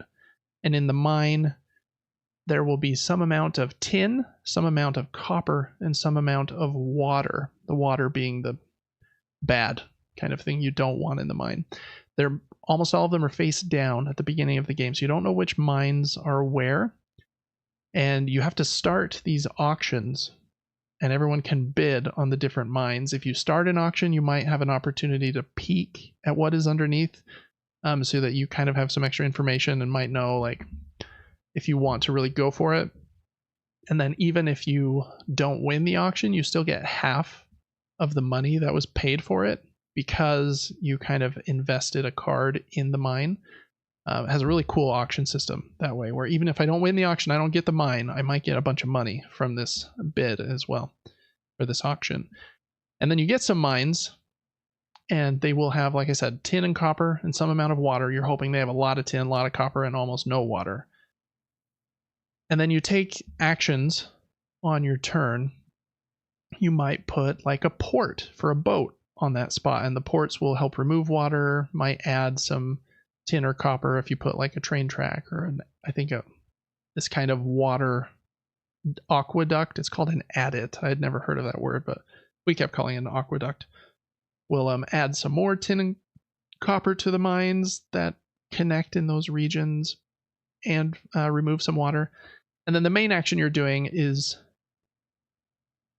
during you will take the tin and copper that is at one of your mines, and you can sell it for money, and that money is what you convert into points. At the beginning of each round, you'll roll a few dice to determine what the price of tin and copper are for the round, and that will fluctuate kind of up and down depending on what the die roll is. There's a little bit of kind of a not crazy luck, but the price there can be important. So maybe tin like isn't worth a lot this round, and I have a few mines with a ton of tin, so I'm probably not going to focus on selling that, obviously. But maybe next round it will be. So if copper's price was really high, I could use an action to sell as many resources up to my capacity at that mine as I want, but you have to pay 1 money for every water that is there for every resource that you export. So I didn't explain that very well, but basically you're selling the copper and tin. If there's a lot of water there, you have to pay extra to mine it, basically, because there's a lot of water present. And then after you take that action to sell copper and tin, you get all the money that you would have made there, and you add 1 more water to the mine to show that like you've done some mining and now there's more water, fewer resources. So the mines kind of fluctuate in their how valuable they are. And really those auctions are kind of the main portion of the game, where you're trying to like bluff and make people think that, oh, this mine's really good, but it's not a good one. And trying to get money from their bids when you invest in the mine, so that you'll get half of the money paid as well. And then at the end of the game, you're just pumping all of your money down to 0 to convert into as many points as you can, and whoever has the most points wins. I did not win.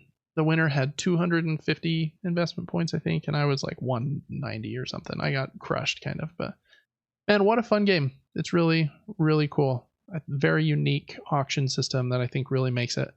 And I got this version from a guy locally that was just selling it for $20. And it's the Kickstarter version that also has this arsenic expansion that you can play with too. And I really got a steal with that one. I don't know. But Tinner's Trail, really great game. I think it's going to be kind of in a rotation for me of like really solid ones. I really like it. And it has me more excited for I have a game coming later this week called Arborea, and it was also published by Alley Cat Games, the same company. A lot more colorful and fantastical artwork in Arborea, but it's also supposed to be great. So yeah, I'm just kind of all in on Alley Cat right now. They have a game in crowdfunding too recently, and I'm trying not to buy too much. But Tinner's Trail is excellent if you haven't played it. We thought it was a blast. That's the only game I was able to play this week. How's a Clash Royale going for you this week, Devin? As kind of a board game, video game hybrid. They added a new card yesterday or today. I think it was yesterday, called the Suspicious Bush. Or is it the suspicious bush? I think it is. It's the Hmm, slowest moving card in the game. Um, interesting.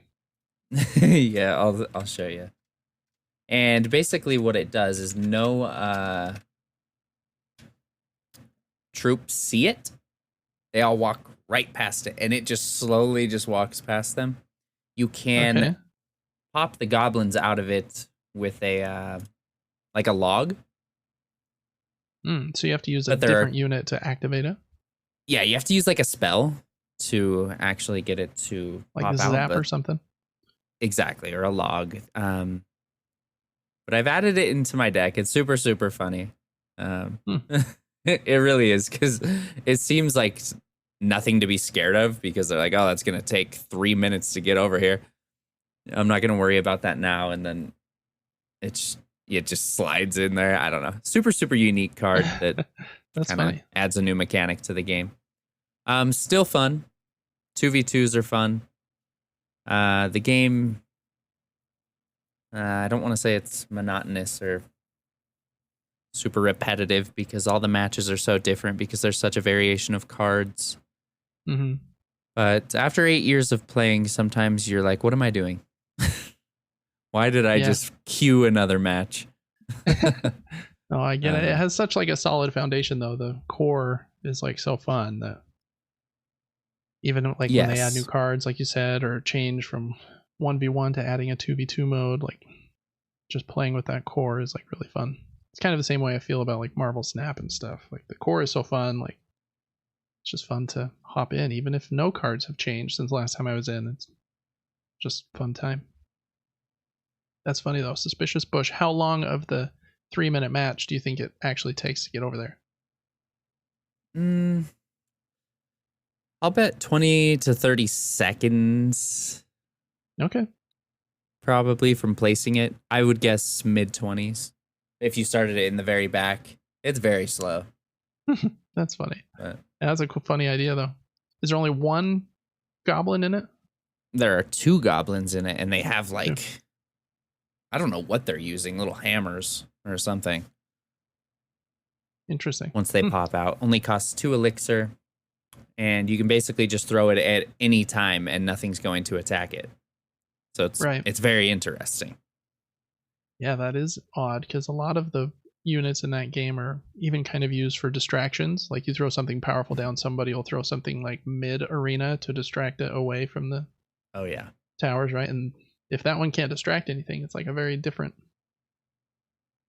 kind of strategy. That's cool though. I like that.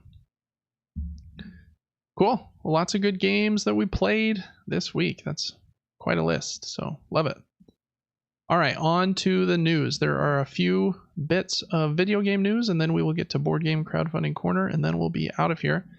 In video game news, some of they're kind of downers this week, but we'll just smile the whole time, and maybe they won't seem as downer-ish. The first one is probably the biggest one. Just happened today. There's quite a bit of news coming out of Bungie, the video game developer that is owned by Sony Entertainment.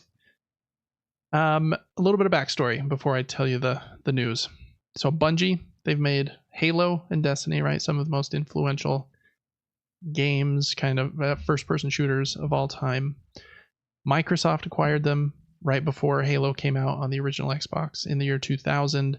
In 2007, Bungie bought their like ownership back from Microsoft. Very unique kind of thing, but Microsoft kept Halo, obviously. In 2010, Bungie announced that they'd signed a 10-year deal with Activision, where they made Destiny in 2014. Destiny 2 came out in 2017. And in 2019, they announced they were ending that partnership with Activision early so that they could take over publishing Destiny, which I think was a good, smart choice for them. Then in July of 2022, because Xbox had just bought Bethesda and was about to buy Activision, I think Sony got nervous and bought Bungie for $3.6 billion, with kind of a weird caveat that Bungie would be their only team that would not be incorporated into PlayStation Studios, but would sit as an independent entity aside, like next to PlayStation Studios. Or in other words, Bungie's games were not going to be PlayStation exclusive, and they were going to leave them kind of outside PlayStation's leadership's kind of control and just let them stay independent even though they own them. It was a very unique situation. Sony had never done that before. In 2023, so the year later, I think Destiny had a couple expansions come out. I think Lightfall was one of them that I think people didn't really love and kind of underperformed. Very famous video game reporter Jason Schreier reported that Bungie had been pulled in to assess some of PlayStation's other live service games. And, quote, Bungie raised questions about The Last of Us multiplayer project and its ability to keep players engaged for a long period of time, which led to a reassessment of the project. And that project was later canceled. So Bungie had a lot of power in Sony for a minute where they were kind of helping them assess a lot of these live service games like Factions, which was almost done, it sounded like, and they did eventually cancel. And I'm sure they looked at Concord and Fair Games. Concord comes out next month. And yeah, they were kind of helping to determine which games had legs that could sell and make a lot of money over time. In late 2023, it was reported that Destiny 2's player numbers had declined dramatically and their revenue was 45% below their projections, which is really bad. Bungie ended up letting go of 100 staff in late 2023 as part of a larger Sony initiative to lower costs. Then earlier this year, Sony had an interim CEO, or PlayStation had an interim CEO who was Sony, the parent company's CFO, who stepped down to be CEO for a little bit. His name is Hiroki Totoki, and he gave a report to the shareholders that the employees at Bungie were very highly motivated, but in like a nice way. He said they're basically like bad at business and not managing their cash and like money very well. He said, quote, I also felt that there was room for improvement from a business perspective with regard to areas such as the use of business expenses and assuming accountability for development timelines, end quote. Said a lot of other things too. So Bungie's been in like a weird bad spot for the last couple of years where the revenues have been really bad. Come today, and they post this article on their Bungie blog. The new path for Bungie. We won't read the whole thing, but the high-level notes. Number one, they're laying off 17% of their staff, or 220 people. I think they had about 1,300 people before today. Pretty big company, to be honest. 155 more roles are going to be moving from Bungie and integrating into Sony Interactive Entertainment or into PlayStation Studios.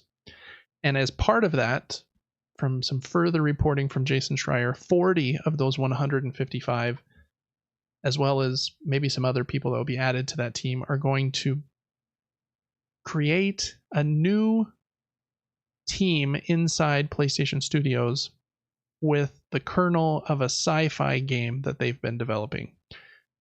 So it's bad news, but they tried to spin it with a little bit of positivity that they're making a new team with a different sci-fi game. So hearts go out to those that were laid off. Obviously, that's always the worst when corporations struggle to be kind of correct and conservative with their projections for growth, and then the employees are the ones who take the brunt of the failures, not the executives usually. There's a lot said in this article. If you want to read the whole thing, you can. I'm just going to read I think 1 or 2 paragraphs here. After Pete Parsons, the CEO, explained kind of the situation, he said this, quote, let's unpack how we ended up in this position. It's important to understand how we got here.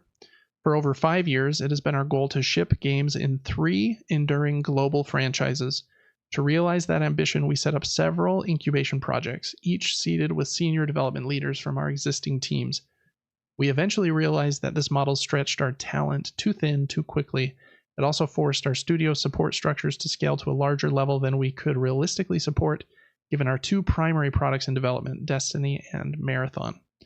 Additionally, in 2023, our rapid expansion ran headlong into a broad economic slowdown, a sharp downturn in the games industry, our quality miss with Destiny 2 Lightfall, and the need to give both the Final Shape and Marathon the time needed to ensure both projects deliver at the quality our players expect and deserve. Or in other words, they delayed them. We were overly ambitious, our financial safety margins were subsequently exceeded, and we began running in the red or losing money. After this new trajectory became clear, we knew we had to change our course and speed, and we did everything we could to avoid today's outcome, even with exhaustive efforts undertaken across our leadership and product teams to resolve our financial challenges. These steps were simply not enough. As a result, today we must say goodbye to incredible talent, colleagues, and friends. End quote. Anyways, that was a lot, but Bungie is a very, very unique team. You know, having gone from making games a long time ago to the original Marathon and Myth, then, you know, pitching Halo to Xbox, being purchased by Xbox, having Halo as like the most important franchise for the Xbox brand, leaving Halo with Microsoft to buy their own like life again, then going independent, making Destiny, breaking their contract with Activision so that they could publish it themselves, and kind of some of their fights with Activision there. Crazy, crazy story, and then being purchased by Sony. But they've been in a rough spot since Lightfall, it sounds like. Devin, I know you've played a lot of Destiny.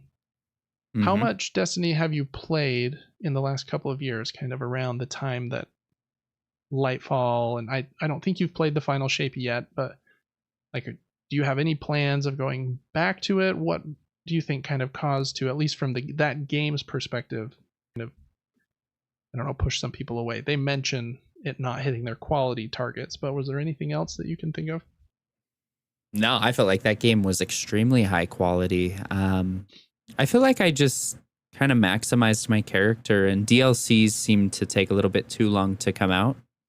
Yeah. And so if you feel like you fully completed a game, and there's no new content for a few months, I feel like it's just kind of natural to just kind of fall away from it. But I have no complaints with Destiny. I think that is one of the most perfected games with extremely fun cooperative modes. I mean, I can get 5 friends and do extremely hard difficulty, hours long missions that have insane mechanics and puzzles and crazy bosses and exotic weapons and random drops and god roll tiers of weapons and super cool skin shaders and ghost skins. And I mean, the game's got it all. PvP, I like PvE better, but PvP was super fun to grind for a while. I just fell off because I think it was just time. And then I missed a DLC or two. Yeah. No, I think that's kind of the feeling I have about it too. When I played, I also thought it was very high quality. Like, the gunplay is excellent. And like all of the gear and unlocks and things you can earn in the game are also cool. I agree. I think it was just kind of time. Continuing our gotcha conversation from the last few weeks, I just don't think a game can hold you forever. Like, Destiny has held people for probably longer than any other game could. It's almost been a decade since Destiny first came out. And they've had like very high numbers. I think at their height, like, they have 1 million players a month in there. Like it was retaining people super well. I know some of the expansions, some people didn't like as many as much as others, but had some really high points with, like, I think the Witch King, or I don't know what they are. But some of the expansions are really well loved, and so I do think that it's just a question of, like, how long can we expect people to really play Destiny? And I wonder, like, it's got to be a little bit defeating. I don't know if this is how it works in the game, but let's just say I get my character to max level, and then a new expansion comes out, and they probably raise the level cap. There's new weapons that are stronger, new roles and stuff. And so it's a little cyclical in that way, where, like, yeah, I've got to max level, and then I'm not just because they raised it again. And then I'm to max level, and then I'm not again just because they raised it again. I don't know. And that kind of circle is probably fun for a while. Like, oh, cool, there's new stuff. But then eventually you're probably like, man, I got to play for how many more hours to get this new gun? So I don't know. It's a very hard balance, I'm sure. But anyways, we'll see. Bungie's going to be around for a long time. They're a big deal. You know, they have Sony's backing now, but it does seem like Sony's being a little more strict with them, like, hey, you need to actually make money. You can't be 45% under your revenue projections. They stretch themselves a little thin. It is a bummer, in my opinion, that they were able to basically kill the Last of Us factions, because I think that multiplayer mode would have been excellent. Even if it didn't have the legs to keep someone for 8-9 years, like, man, I don't need that from a factions game. I just want to play it for 6 months to a year, and I think that's enough for me. I like Helldivers, like, have some new drops. Everyone will play it for a couple years and then just be done. I think it's almost arrogant and kind of brash to think, well, we can keep people for 15 years. It's like, man, nobody can. That's insane. But I don't know. They're kind of the best in the business at that, so they obviously know what they're doing more than me sitting here in front of a microphone. But anyways, that was the hottest news of today. Bit of a bummer that they've had some layoffs, obviously, but hopefully they can kind of correct the ship, and with Marathon kind of get back to their A game. I think people have liked the final shape as well, but I can't imagine like it's sold so much that it obviously didn't sell so much that it could save everyone's jobs or anything. But anyways, all right, that was the Bungie thing. Next up, Microsoft had their financials this last week, and they announced a bunch of stuff about like how much money they make, and it's in a gross amount of like $100 billion in revenue or some gross number. They also talk about the Xbox brand, and I think their revenue was luckily up because they own Activision now. But if they didn't own Activision, I think their revenue would have been down, which is a bummer. So it is kind of lucky that they have Activision. But I think the more interesting thing that people have been talking about is Xbox's hardware sales. So they report them year over year in this fiscal year. So in quarter one of their fiscal years are confusing because they don't run calendar. It sounds from this, it looks like quarter one is what would be quarter three in a normal calendar. So Xbox hardware this year versus last year in quarter one was 7% down. And quarter two was last holiday. It was up barely 3%. And then quarters 3 and 4, which would have been like this early spring and then this early summer, are down 31% and 42%. Kind of from last year. Kind of big decreases. And I think it just has to do with, that early this year they announced 4 games are coming to PlayStation, and they've said that much more are going to be. So it seems like by them committing to this new path, they've kind of, they have to take the consequence of, well, nobody's going to buy our box if, no, you can play all our games elsewhere. But anyways, so that was definitely a hot point as well. People are like, wow, so they're really not selling like any of these, which is a bummer. I think the Xbox Series X is so cool looking, and I've heard it's like snappy and fun to use, and it's very powerful. It's crazy how at the end of the day, like those things don't really matter if you don't have like a good strategy and the software to back it up. You can, look at the Switch. It's very stinky, not very good. Like as far as like a tech perspective is concerned, it's like 1,000 years old in tech years because it's like 8 actual years old. But thing just sells so much because it has amazing games and you can only get Nintendo stuff on it. So, they're like, yeah, you're going to buy this thing because you want to play Mario Wonder and the new Zelda. So it's just weird. Their change in strategy has kind of been interesting, but I think it's what they want. They don't want to sell boxes anymore. They want you to be able to play Xbox on your Fire Stick and your phone and your PlayStation and eventually your Switch and everywhere else, and they just want to make money from all of it. So interesting tidbit there. Next up is another kind of weird one. There is a union that kind of works together for the voice actors that work on video games. is called SAG-AFTRA. It must be some acronym. I don't know what it stands for, but SAG-AFTRA announced that they were going on strike. And so all of their members, which would be like really famous voice actors in the video game community, would also be going on strike. They've been working on an agreement with a giant list of video game companies. So WB and Disney and Take-Two, who makes Grand Theft Auto, and Insomniac is listed here, and Electronic Arts and Activision. And in that agreement, they've come to most of the bullet points on the agreement, they've come to a good spot where they agree. But the one that it seems like they're stuck on is this use of AI and those companies being able to just kind of replicate their voices without any credit or money. So, because they can't seem to come to an agreement on this, SAG-AFTRA and all of their members are striking. So they're not going to work on any video games unless, it says here, any game looking to employ SAG-AFTRA talent to perform covered work must sign on to the new tiered budget independent interactive media agreement, basically some agreement contract, the interim interactive media agreement, or the interim interactive localization agreement. These agreements offer critical AI protections for members. Basically, since we can't get the big master agreement to the perfect spot we want with Disney and Activision, all these big companies, we won't work on your game unless you will sign kind of this other agreement that does give us credit and pays us when you use our voice and stuff like that.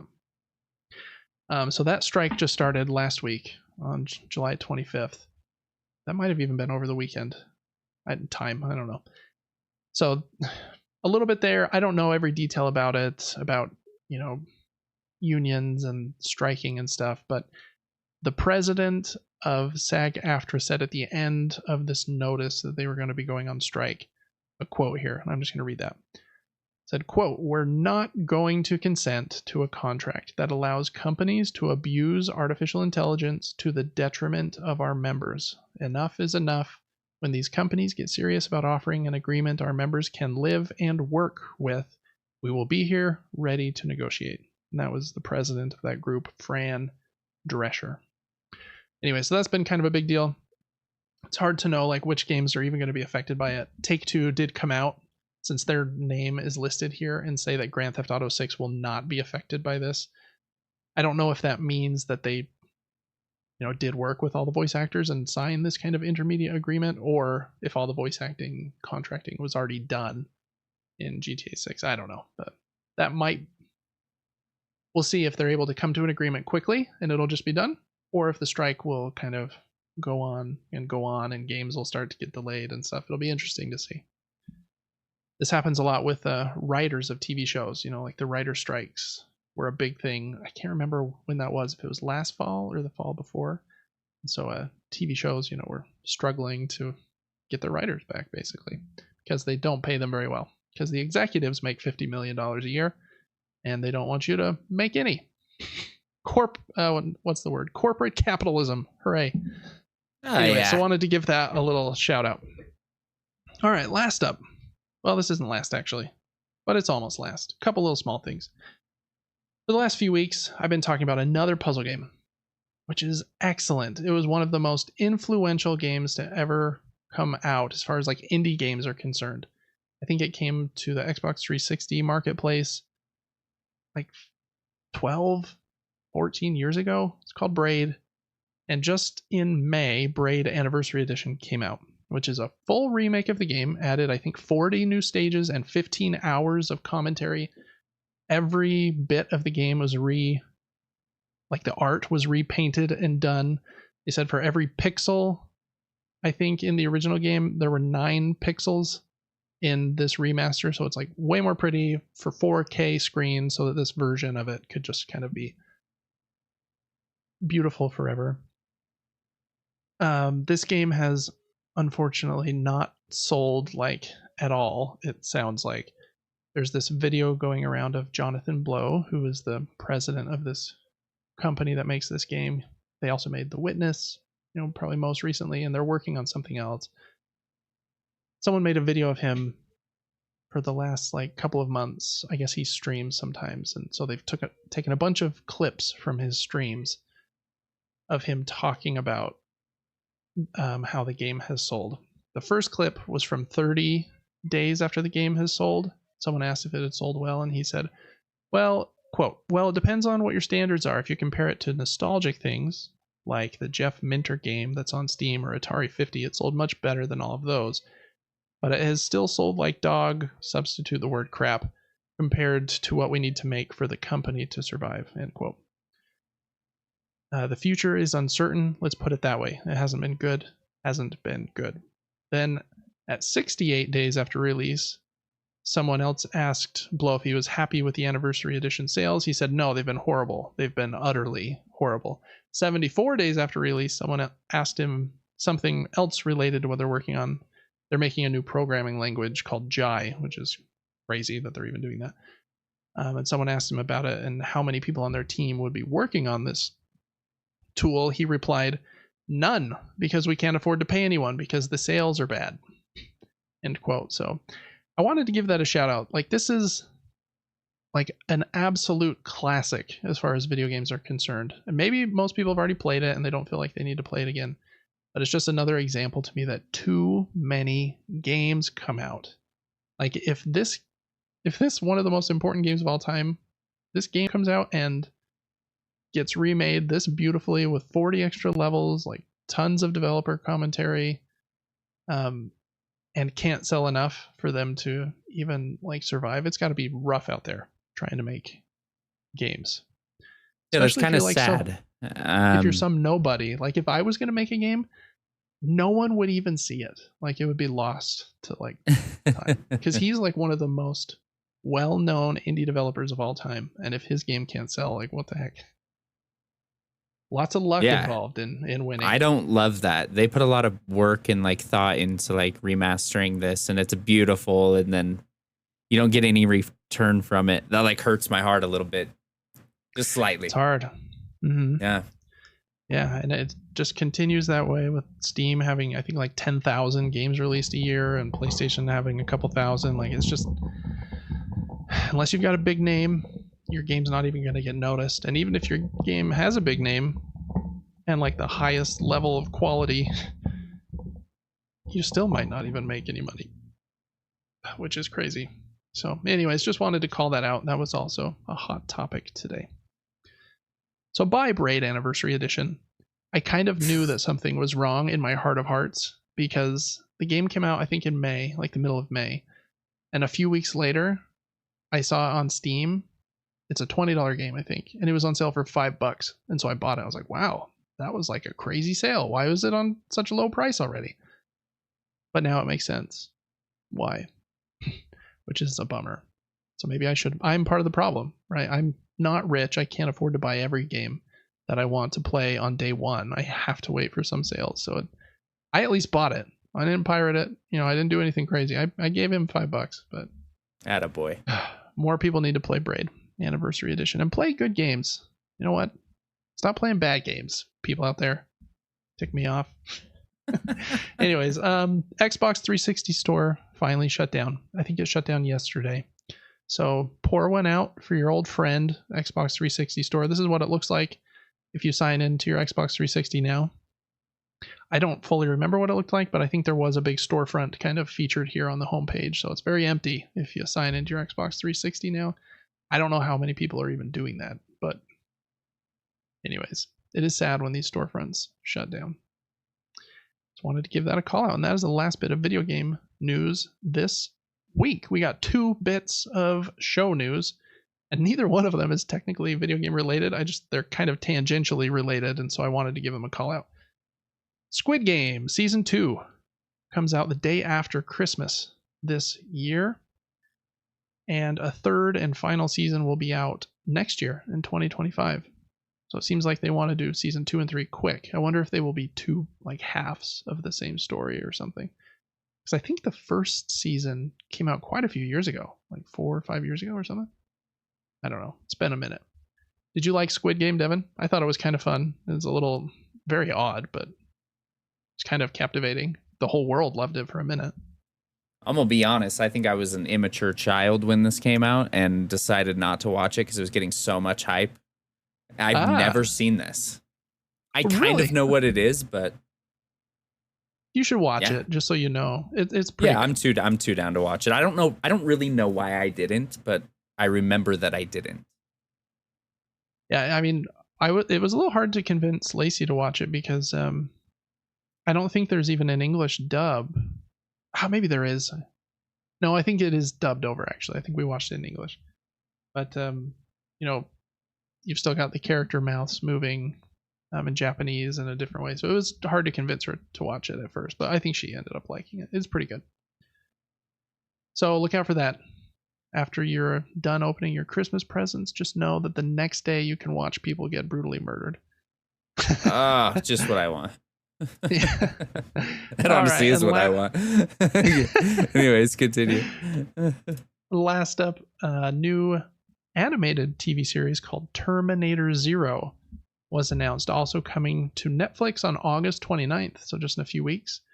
It's based on the Terminator series, and it stars Timothy Oliphant.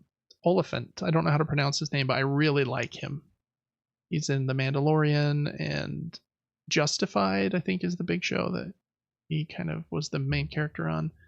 And that Santa Clarita Diet, he's like the husband that's super happy. He's my favorite character in that show because he's like the happy-go-lucky one. I really like him. So I don't know. It looks really cool.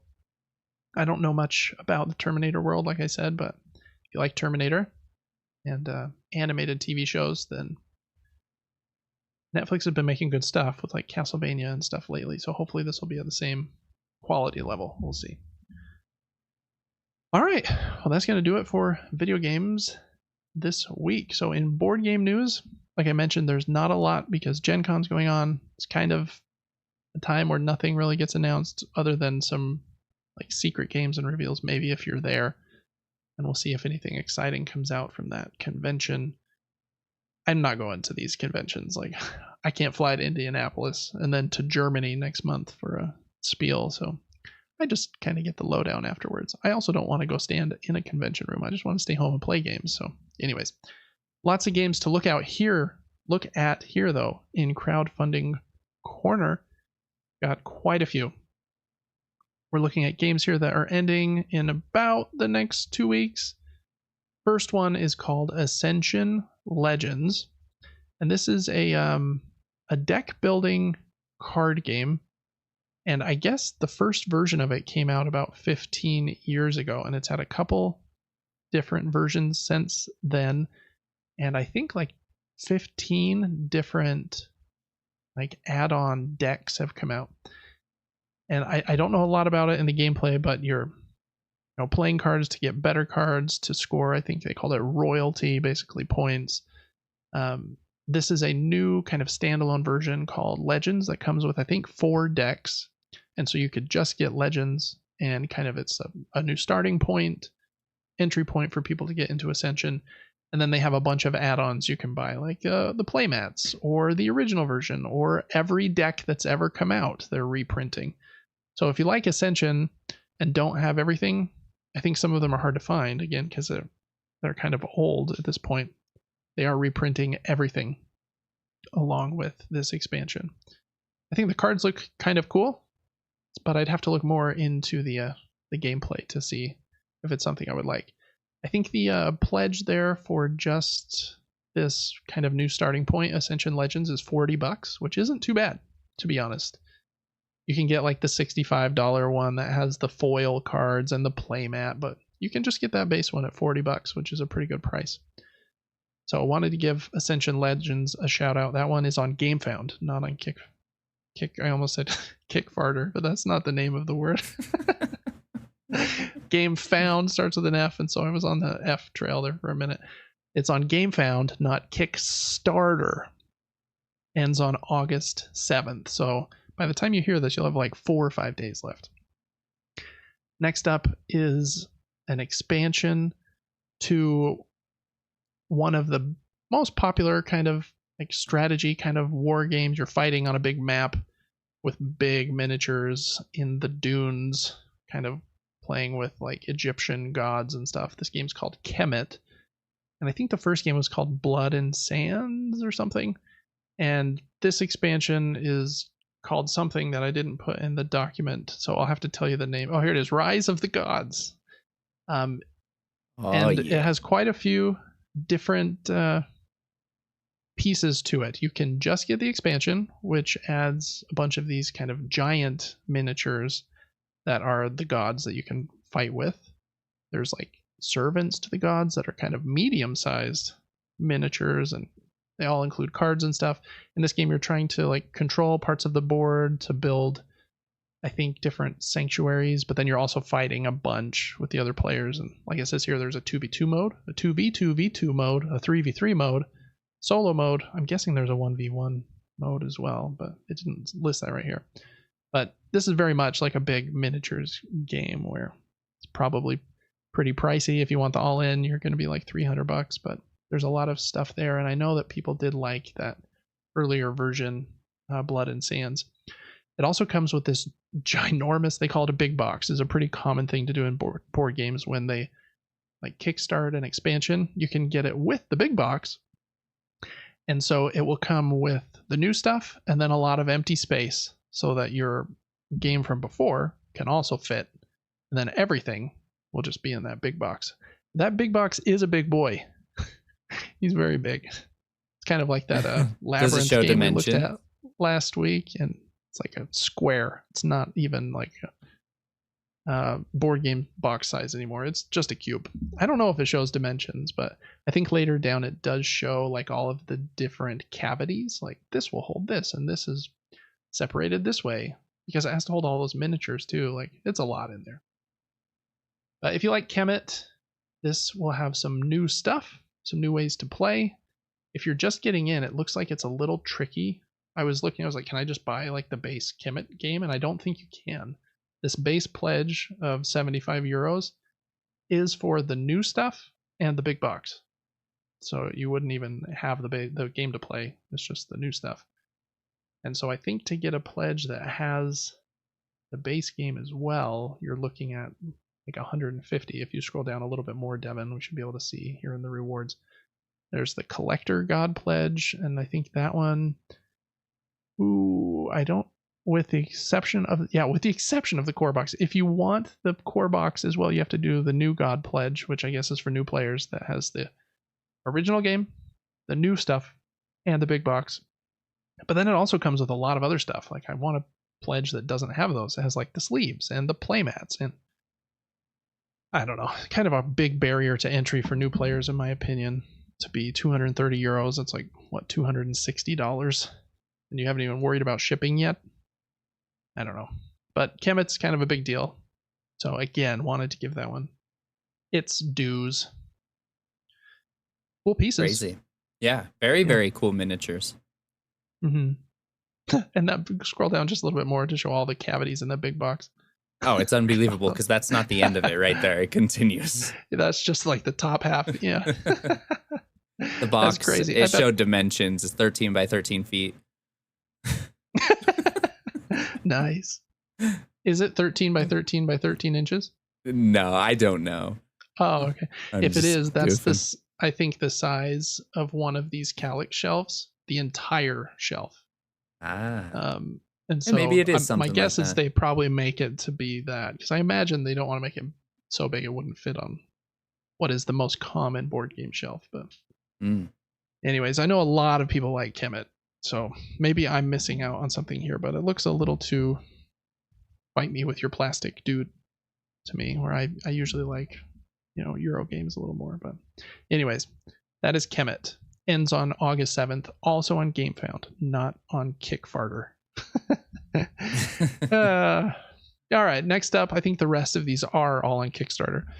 This one we've talked about before, but not in this new kind of only looking at the games coming up in the next 2 weeks section. So this is Rise of Babel. It's a game about building the Tower of Babel, kind of from the Old Testament. It ends on August 8th. A very pretty game. I think the art is by Andrew Bosley. And it looks like it's kind of like a medium weight, maybe even medium light. It doesn't look very complicated in my opinion. You are playing cards, and I think the cool part about this game, I like this system. You'll draw a hand of cards, and then the cards have a top action or a bottom action in a different color, and you get to choose if you want to do the top actions of all of your cards or the bottom actions of all of your cards. So there's one choice there instead of like too many. So I kind of like that simplicity. Then you play those cards, do the actions on them, and you're moving different bits of materials to build this tower. And if you complete a whole layer of the tower, then like something stacks on top of it to build the next layer, and you get points when a layer is completed. You're also like using your elephant to pull a cart to move more pieces over to the tower. So you're doing a bit of stuff with the actions from those cards. The problem that I have with this one is that the pieces on the deluxe pledge look so cool. They are nice, like big azul pieces that look like starbursts. In this $175 deluxe pledge, yeah, look at those. Nice big, like, I don't know if that's acrylic or resin or what those are, but they are basically azul pieces with the resources printed on top. Where in the base game, that's a cardboard token. And I like cardboard tokens. I'm not like against them, but those look so cool that I'm like, but I definitely can't pay $175 for this game. And I don't even know if I want it bad enough to. Those pieces just look so cool. So I'm not sure. I also don't like, I don't know. A lot of these Kickstarters like add tiny little expansions that are in like a little envelope. Like this adds 7 new cards and it's $7 more. And those are included again in the deluxe one there. But if you want to add them to the base game, then you got to add the $7. And oh, there's this other one that's $5 more. I think that's dumb. Those are things that should just be in the game, in my opinion. You'll kind of see that. And they do have a full expansion here for $25 more. So I don't know. There's a lot of add-ons, which makes me bummed. I need to look into this one a little bit more. I think this is one. I marked 4 of them, Devin, with yellow highlighting mark. It might look blue in kind of our black page here. Yeah. Those ones all have tabletop simulator versions. Oh, fun. So we could play. This is one that we could even try, but it ends in 7 days, so it's time is of the essence there. But I'm not sure on this one. I don't think the game looks quite deep enough for me to be really interested at like an expensive level. But then at the base level, what was the lowest tier, Devin? Was it $50? It was $1 or $2. Nice. Yeah, if you just want to support them for free or for nothing. Base game is $49. But then you still have to pay shipping and taxes, and that doesn't include the $25 like expansion or those little packet expansions. So I don't know. Man, crowdfunding is a hard thing. A lot of cool stuff gets done here. Then a lot of games, especially in board games, it's frustrating because if you don't back something, and board game companies know this, you have hardcore FOMO because with a lot of these games, if you don't back them, you can't get them. Like it's not like a video game getting crowdfunded is way simpler because you'll probably get it for like $5 cheaper because you backed it 2 years ago. But it's still going to come to Steam or the PlayStation store after they're done at just $5 more. So I could have just waited, paid $5 more, and that's fine. But if you wait on these board game things, you just won't get them. Unless you buy them from someone on eBay for twice the price that they were during the Kickstarter. It's a whole mess. I don't know. Anyways, that was Rise of Babel. It looks pretty good. The artwork's really good. It might be a really solid game. Next up is a silly, short, they call it Mario Kart-like race game called Dodos Riding Dinos. And this is kind of, that game already exists. This is a newer version called First Race. And I think it's a simpler version that they sell for a little bit cheaper. And then you can add on stuff if you want, or even the original game and its expansion. But in this game, you play some cards to move your dinosaur along this racetrack. And then you do some kind of weird things depending on the card you played. And you might throw pieces at the board trying to knock your opponent's pieces off their track piece. And they have some weird rules with how you throw them. If it is like the asteroid piece, you have to hold it in your fist like a foot above the table with a closed fist, and then open your hand to drop it and try to hit one of them. So there's a little less accuracy there than like holding it with your fingers. If it's the banana, then you have to put your elbow on the corner of the table like a hinge, and then throw it forward like that. Yep. And there's one that you have to hold like with your palm facing up, and then you have to toss it like slightly up to try and hit them. So it puts some restrictions on you, so you can't just like totally peg them. One of them you put down and flick like a crokinole disc. So there's a little bit of craziness in there as well. But man, a lot of people really, really love this game. The Dice Tower said it's the best game in this genre, which is kind of like, this is a genre without much competition, a 20-minute Mario Kart-like game, but it's supposed to be very, very fun. And you can just get the simpler version for $25. That version, I think, comes with wooden meeples. If you want this version of the game that comes with like big plastic dinosaur miniatures, then it's a bit more, and you can, like I said, add on the add-ons of the original Dodo's Riding Dinos, which is a bigger, like longer game. Well, I don't think it's longer, but I think it has more maps and more stuff. So yeah, I don't know. It's supposed to be really great with kids, and for like a silly 20 to 30 minute kind of a race game. So wanted to give it a shout out too. It looks silly. It might be really fun. I don't know. That is Dodo's Riding Dinos' first race. It ends on August 8th.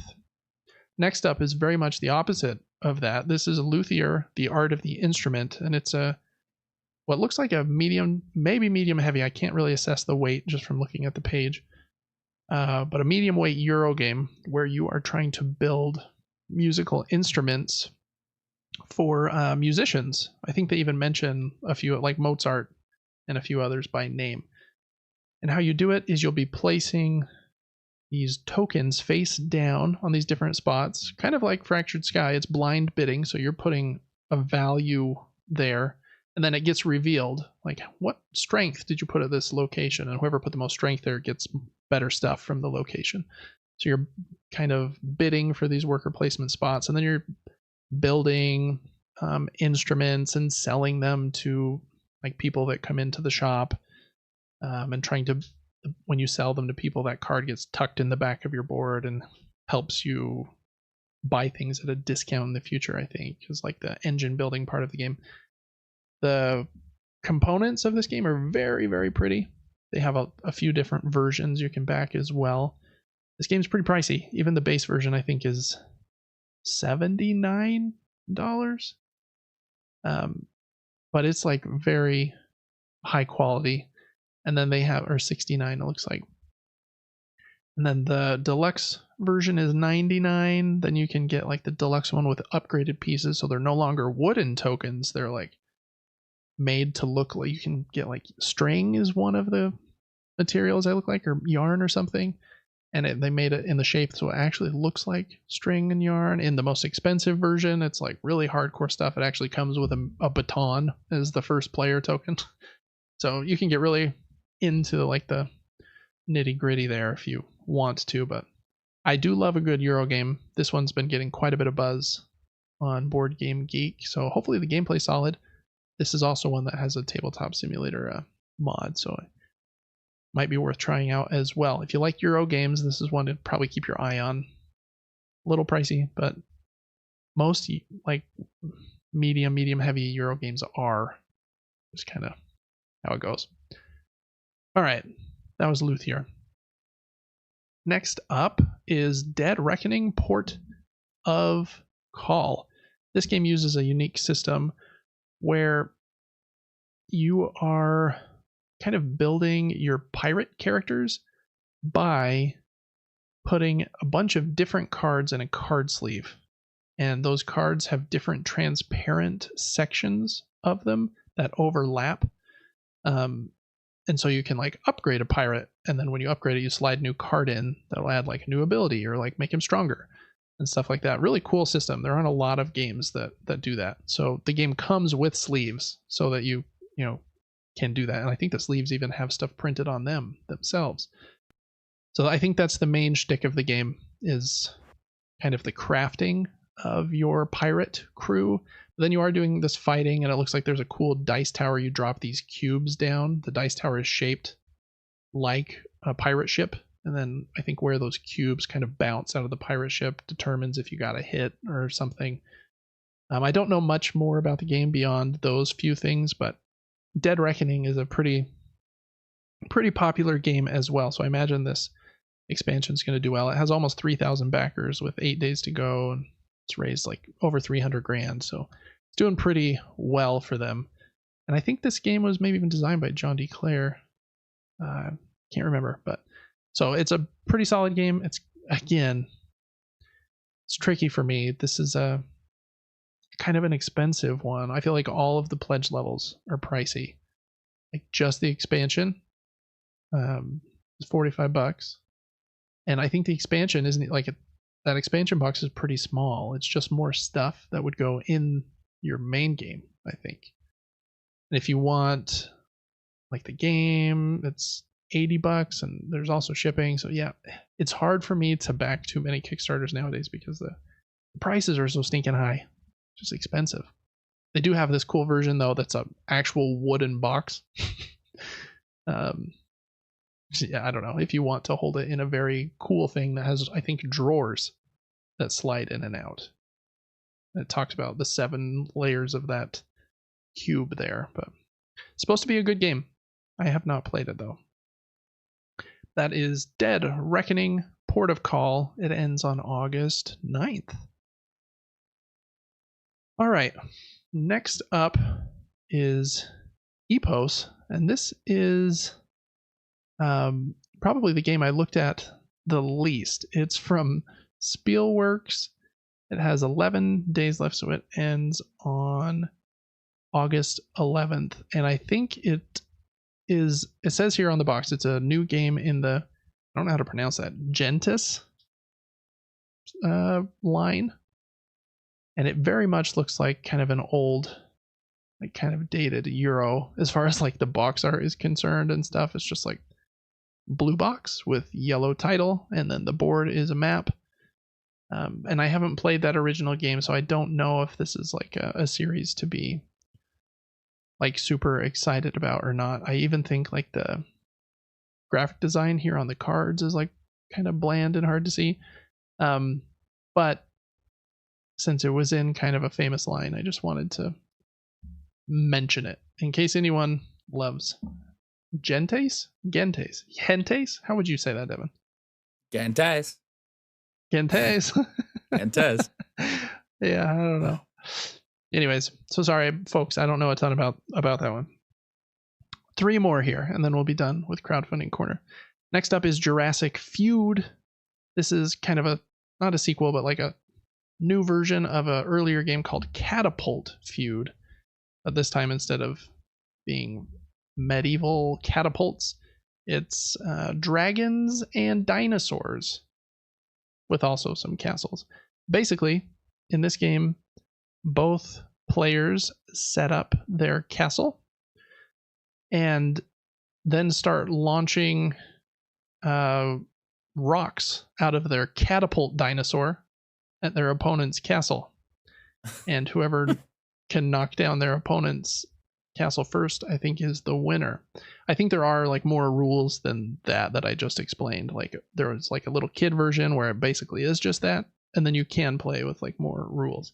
It's supposed to be very fun. Catapult Feud, I think, reviewed pretty well when it came out. And this version looks definitely sillier with like the dinosaur's tail whipping around, and I don't even know if that's a tail. It looks like a catapult built on top of a dinosaur. But anyways, if you like a silly dexterity game, I thought one looked kind of funny and silly, to be honest. And I thought the price wasn't too bad either. I think you can get that main box for, scroll down one more, Devin, that's just a pack of 4 extra dinos, for $60. And then I think for 85, scroll down one more. Yeah, for $85 you can get the Jurassic Feud and an expansion box that comes with 2 more dinosaurs. You have more to choose from. It also comes with 2 mats and stretch goals and stuff. And then there is some bigger versions as well that add like a volcano and a 3-headed dragon and some Vikings. So you can go all out with this if you really wanted to. But every video I'm seeing like of this game has very recessed tables. So I think they know something we don't. You're going to be losing the cannonballs. It's like you need to play it on a pool table. In the first video, this one's got, what, a 3-inch wall right there? Yeah. Yeah, board game tables with a recessed play space like that are very popular in hobby board gaming, but they're very expensive. I don't have one. I play with a mat on top of my dining room table. Currently, I'd love to get one day, but money, right? But yeah, you're probably right. Yeah. There was a game last week we talked about that was the flicking one, Catacombs, and they had that like cardboard and a perimeter around it, so that if you did flick too far, it would like get stopped by the perimeter.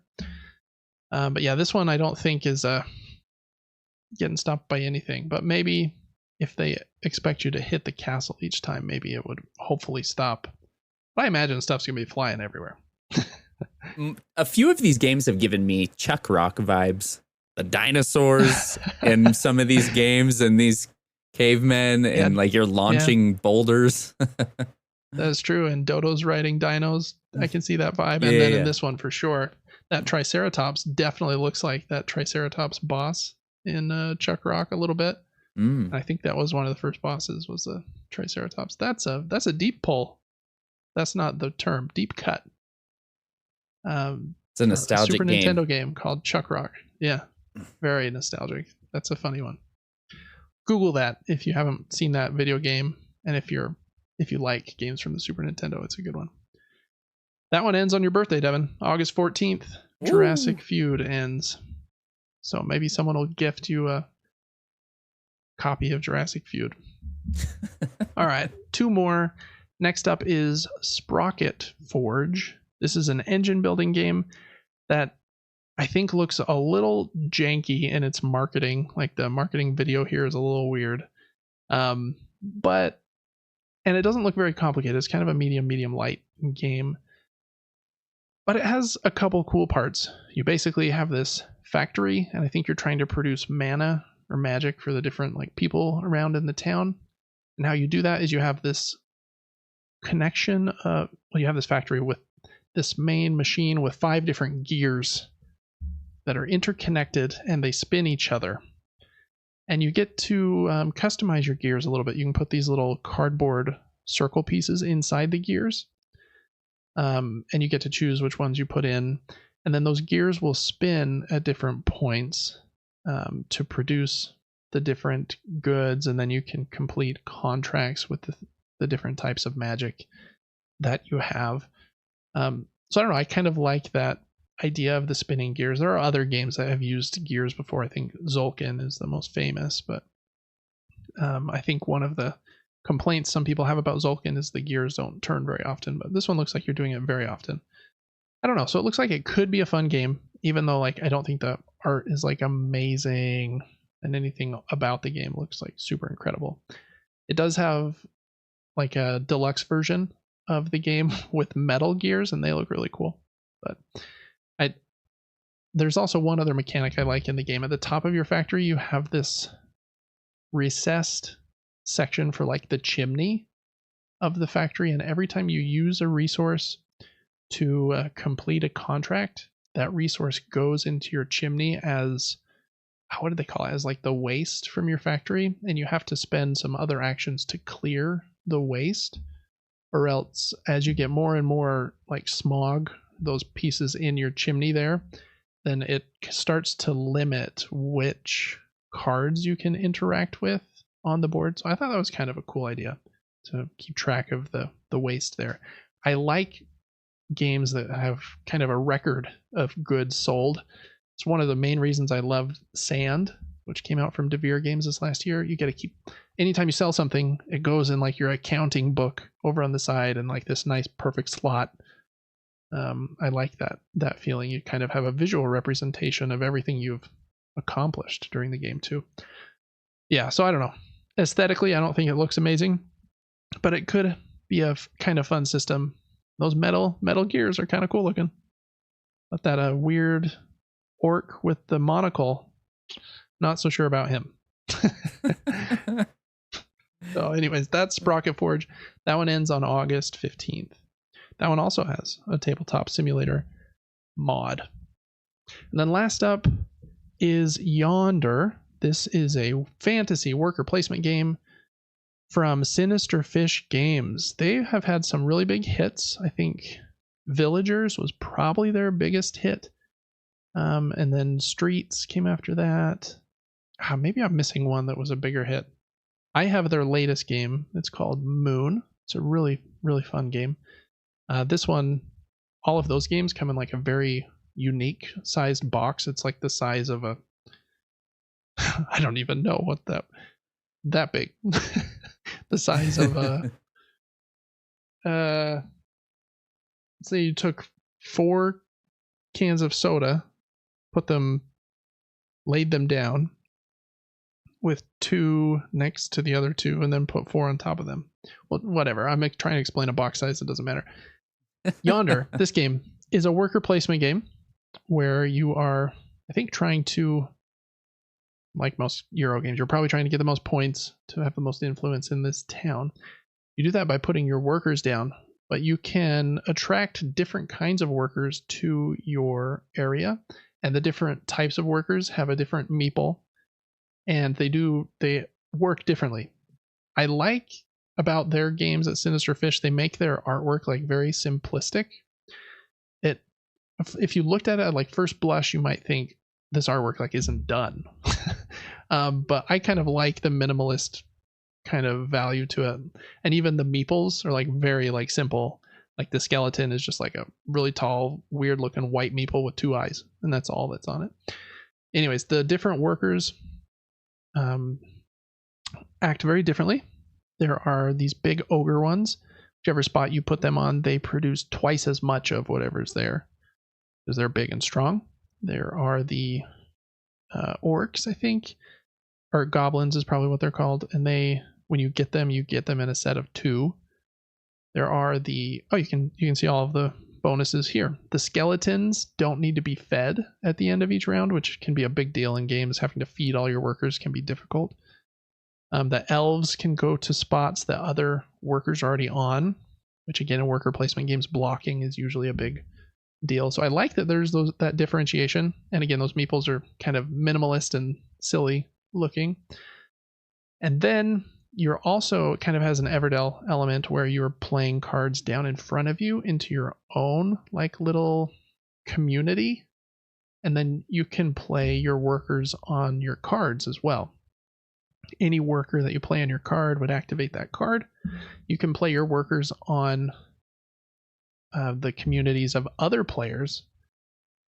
And then any workers that are on I think by doing so though, you're giving them that worker. So it's kind of a bit of a trade-off because they're in your community then.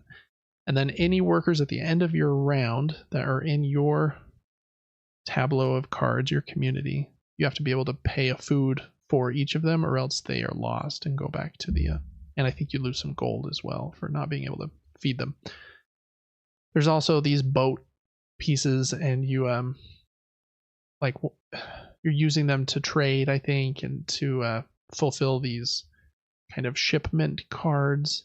And I think one thing I read said that once you have fulfilled one, it becomes kind of a law in your community that you have to do that trade at the end of every round, or else you're penalized for not doing it in the future. So there's a little bit of like forethought that you have to do in order to make sure that you're setting yourself up to not be in a bad spot later in the game. I think this game looks really cool.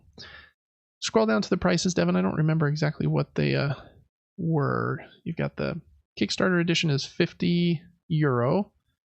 That is $65 is what they think the conversion would be.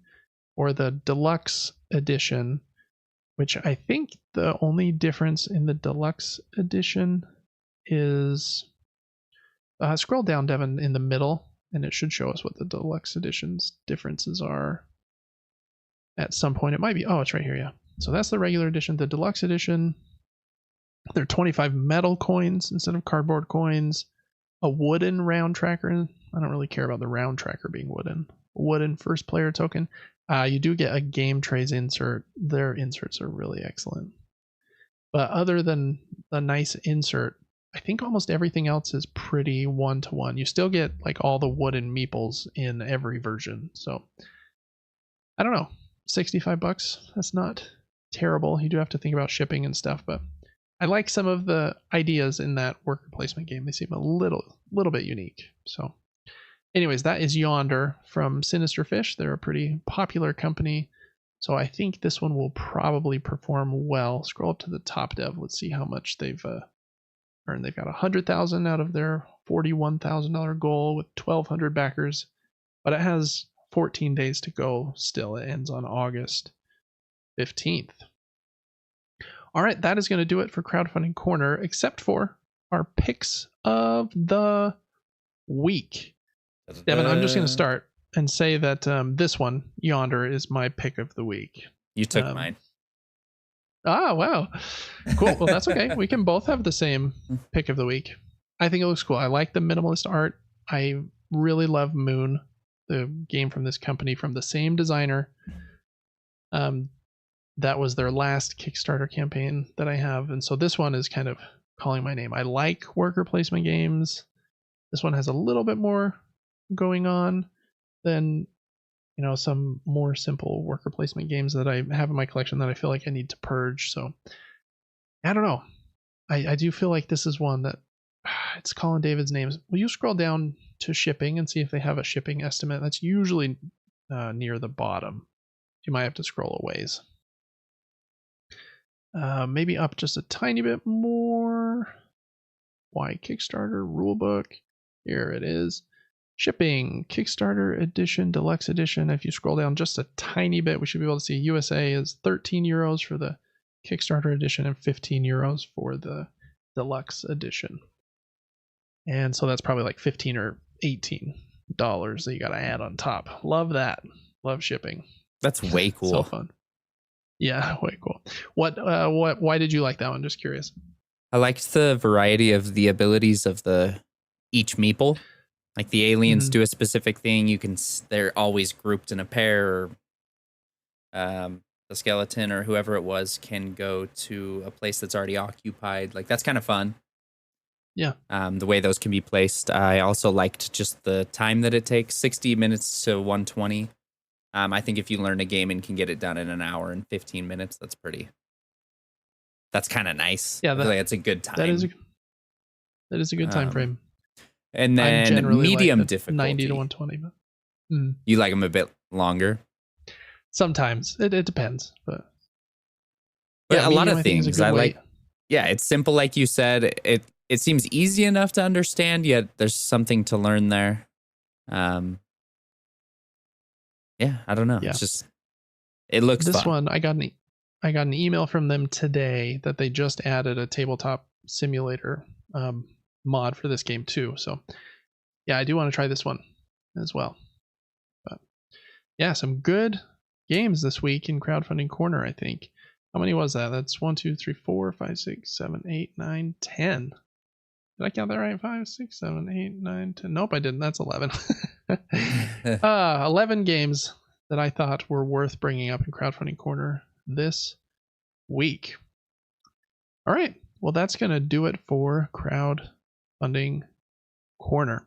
Devin, just in closing, we'll make this a short closing since somehow this episode is long, even though I said it was going to be short, and we didn't have a long opening. I don't know what's going on. We had a lot of games to talk about that we played and a little bit of news, so I guess that must have done it.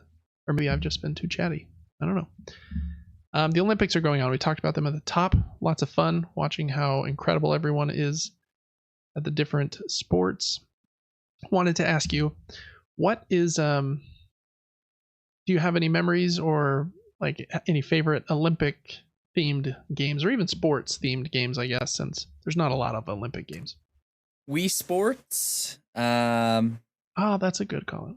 I mean, I think we talked about this last week, but just like NBA and NFL Street were super unique for us. Madden or I swear there was a different version of football games. Like I can't remember what it was called. NFL Live or NFL. Yeah, something like that. Yeah, It played like way that. different. Definitely didn't go as far as Madden has gone, I don't think. Yeah. But any other sports games? I mean, any golf games, Mario Golf, Tiger Woods Golf, golfing on the Wii. Golfing is fun in video game form, in my opinion. Hot Shots was always fun too. That 3-point system where you hit X and then the bar starts. You try to hit at the end and back at the beginning is really great. The golf games nowadays are really complex with like moving the analog stick down and up, and if you're off center at all, you're like giving your ball a slice and stuff. But yeah, golf games are fun. Those are good callouts. The ones I thought of, at least Olympic wise, is Mario and Sonic at the Olympics. I never thought any of those were very good, but they're kind of fun. It's kind of like Mario Party, but with Olympic sports. And then this one, Devin, I wanted to see if you remembered. Oh, I remember. Oh, okay, good. Spamming you should turn AB. the sound on so you can hear it, because when this music starts, you're gonna be like, "What the heck?" Our our uncle had a Super Nintendo, so whenever we visited grandparents, he's probably only, I don't know, 12, 15 years older than me, and so he was kind of the youngest of that family. Anyways, they had this Olympic Summer Games Atlanta 1996, I think is what it's called for the Super Nintendo. And I don't even know if it's very good. It might not be a very good game, but man, did we love it. You can choose different events like the high jump or throwing the javelin, and I can't even remember all of them. But for a lot of these running events, dang it, I thought I had it. I thought I had the game here. Oh, you thought you had that one? That's fun. Because you have the Super Nintendo stuff. That's funny. I do have one of the greatest games ever made, Diddy Kong's Quest. We've got the original A Link to the Past, and I did grab a sports game, Madden 96. Nice. There were others like Grand Prix racing games in there, and George Foreman's boxing. Yeah, KO boxing. That's a good one. But yeah, this Summer Olympics game, man, I thought it was so much fun, but just impossibly hard. I feel like we lost at every event. Did you ever feel like you ever did good at it? I feel like we would turn it on and try to play it, and you lose every single race. And to win the race, you had to like push A and B as fast as you could, like back and forth. And so you would just be pounding on those and still lose the race. I don't know how fast they expected you to be able to do that. It was insane. I feel but like also I even tried it as an adult. Yeah, it was hard. Very funny. Mm-hmm. Yeah, I have more games. NCAA basketball. I remember that one too. Tecmo Super Bowl. Okay. Tecmo Super Bowl 3. And John Madden Football 93. 93. Every game we've got is sports in there. Yeah, he does like the sports games. I do love those little sleeves that go on the bottom. I don't know, to protect dust from going in there or whatever. Those are funny. I'm glad you still have that though. That's a kind of a relic. I need to get a Super Nintendo. But for now, I'll just emulate all those games on my Ally.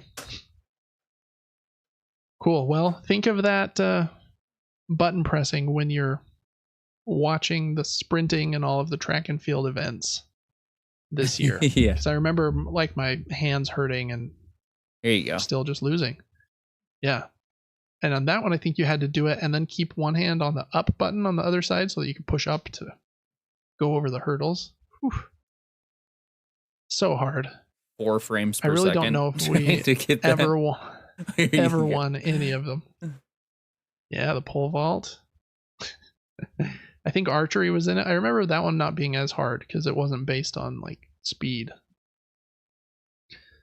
But yeah, a lot of these speed ones with the high jump and the long jump, so difficult. They really want to watch. Like, I would really like to try it again just to see if see if it's possible, because I feel like it's been a decade since I tried it, and maybe as a 24-year-old I was terrible at games. Who knows? But I'm terrible at them now, so it might go worse. Well, that is going to do it for Super Game Brothers episode number 18. Thanks so much for listening to our show. We're really, really appreciative of that fact that people listen. Make sure to check us out on Patreon if you want some extra perks.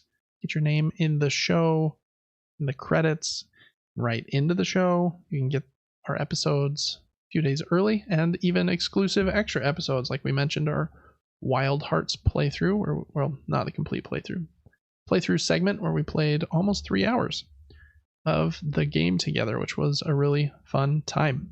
Make sure to check out Devin on Twitch. He is Player4. Also streams on our YouTube channel and on TikTok if you'd rather watch on one of those platforms. Join our August giveaway. And I think that's all the closing stuff. So, Devin, any last thoughts before we jet out of here? Nah, 'twas fun.